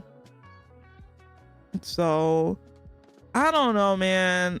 I think because TwitchCon is a thing that happens only once per year, I can only make an assumption, is that they feel like, I don't know, it's like it's something that happens once a year, like it's something that they could like just, they feel like maybe they feel like, I'm not gonna make, maybe they feel like it's something that they could smooth over, and it is what it is, and people will come back because people have the attention spans of ferrets, and they'll forget about last year and they'll keep coming back. And unfortunately, until people take a stance on TwitchCon and not go, you know, then I mean, it is what it is. And it literally I'm not saying it happens only in like America or whatever, the Americans, because you got to think there's like what, 2 or 3 TwitchCons, but majority of like the crazy shit happens in the America one. So that's why I'm bringing a life-size cutout of Leash to our meeting. That way she knows I'm the beta male and post no threat. Shut the fuck up. I mean, it's sad reason is because Twitch knows a lot of us don't have another option and streamers need opportunities because job shit is so bad right now. And that is why I also stream on YouTube. Unless you have beef with Google, then I don't know what to tell you. I think folks, corporations, whatever, just underestimate how terrible some people are. I think they don't care. It's not that they underestimate it. I really think they don't give a fuck. At the end of the day, we can't grant them the benefit of the doubt of them actually caring about human beings. Most corporations are filled with people that care about the bottom line. And it's sad to say, but it's the truth. I mean, we do have beef with Google just as much as we're in hell. The unemployment crisis is so real. Shut up, Baron. They think it's cheaper to just deal with the fallout, and it's normally true, unfortunately. Yep. Unfortunately, yeah, that shit was terrible. I would have punched that motherfucker in the face. You hear me? Oh, whoa, whoa, whoa, whoa, whoa, whoa. He better be lucky his ass wasn't in Georgia. Cause old girl could have let that chopper sing if she wanted to. Well, it depends, because even though Georgia's open carry, you can't open carry your weapon of choice into every establishment. But yeah, hell no. Oh God. And that cheering note, 30 minutes is up. Oh man, we're having a good conversation. BT told me to shut the hell up. He said, shut the hell up, fatty. If you have beef with Google, fight me. Y'all got Stadia shut down. Please, Johnny, leave it alone. Not Stadia. Oh man, but yeah, it sucks. Like, what happened to that girl fucking sucks, bro. And I don't know, man. You would think, I don't know, parasocial relationships are scary. They really are. Whose car is going off? Hope it ain't mine. Google got Stadia shut down. Right, Johnny. That wasn't us. That was Google. I mean, to be honest, and I hate to say this out loud, but as a person who like uses GeForce Now a lot, Johnny was right. Google Stadia was too far ahead of its time. And because it was too far ahead of its time, ultimately people didn't get it. And yeah. So, Johnny, you were right. You were right.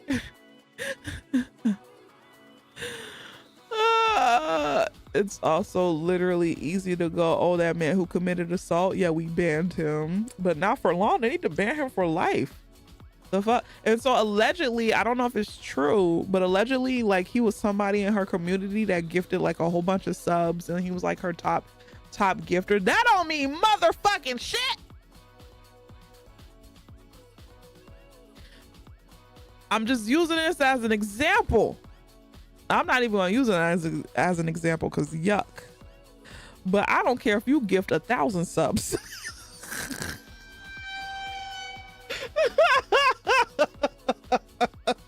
I will cut your pee off. You hear me? I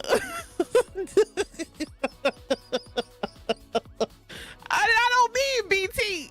Okay, I'm just saying that as an example.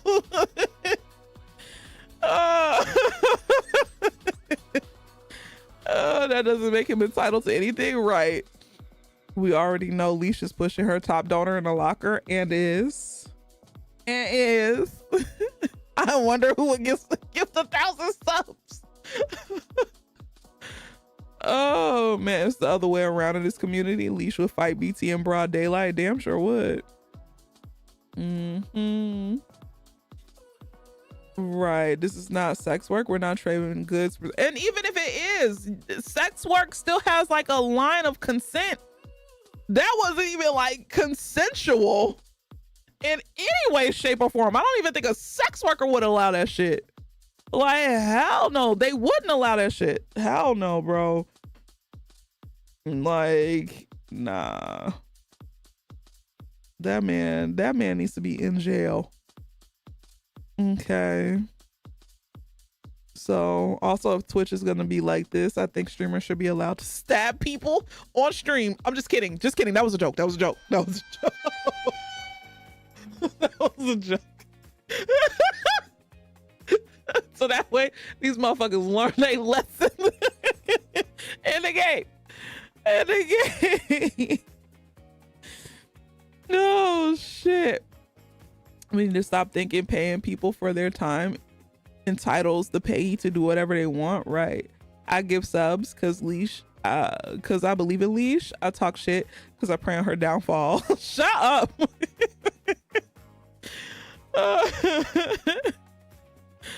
Oh my god, yeah. Fuck. That's crazy, bro. But hopefully people learn from this. The powers that be, the entities that be. But yes, if you feel uncomfortable with supporting me on Twitch, you can also support me on YouTube if you still want to watch my content. Other than that, you could support me on Patreon, but you know, I don't post on there as frequently. So frequently, I feel like I've been like missaying words. I only took like 3 shots. I feel so loopy. No, thank you. I'm okay. Just put them in the.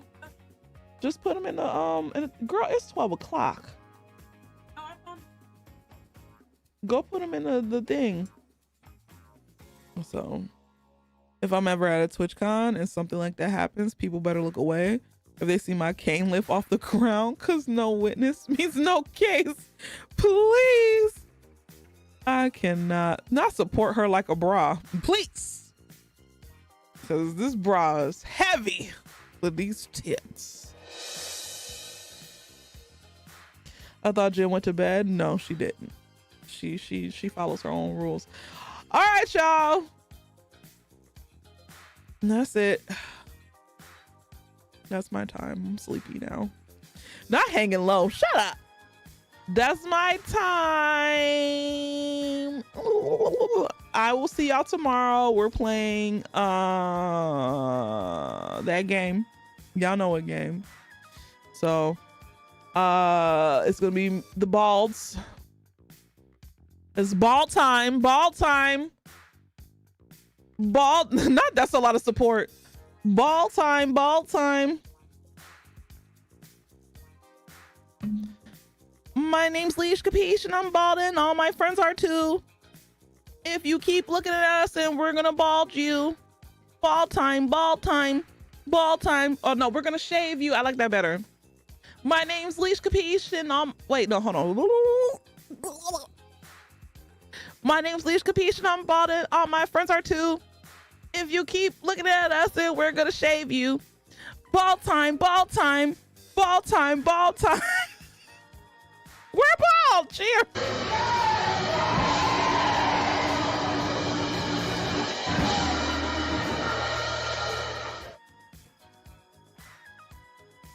Deanna bald. I think she told me she was bald a couple months ago. Mr. Caucus making that joke on. Wait, huh? 3/4 hairline, 1/4 bald. Leash is a baldado. That's the one here. Shut the fuck up. All right, everybody.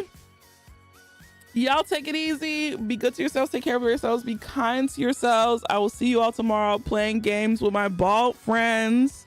Good night. And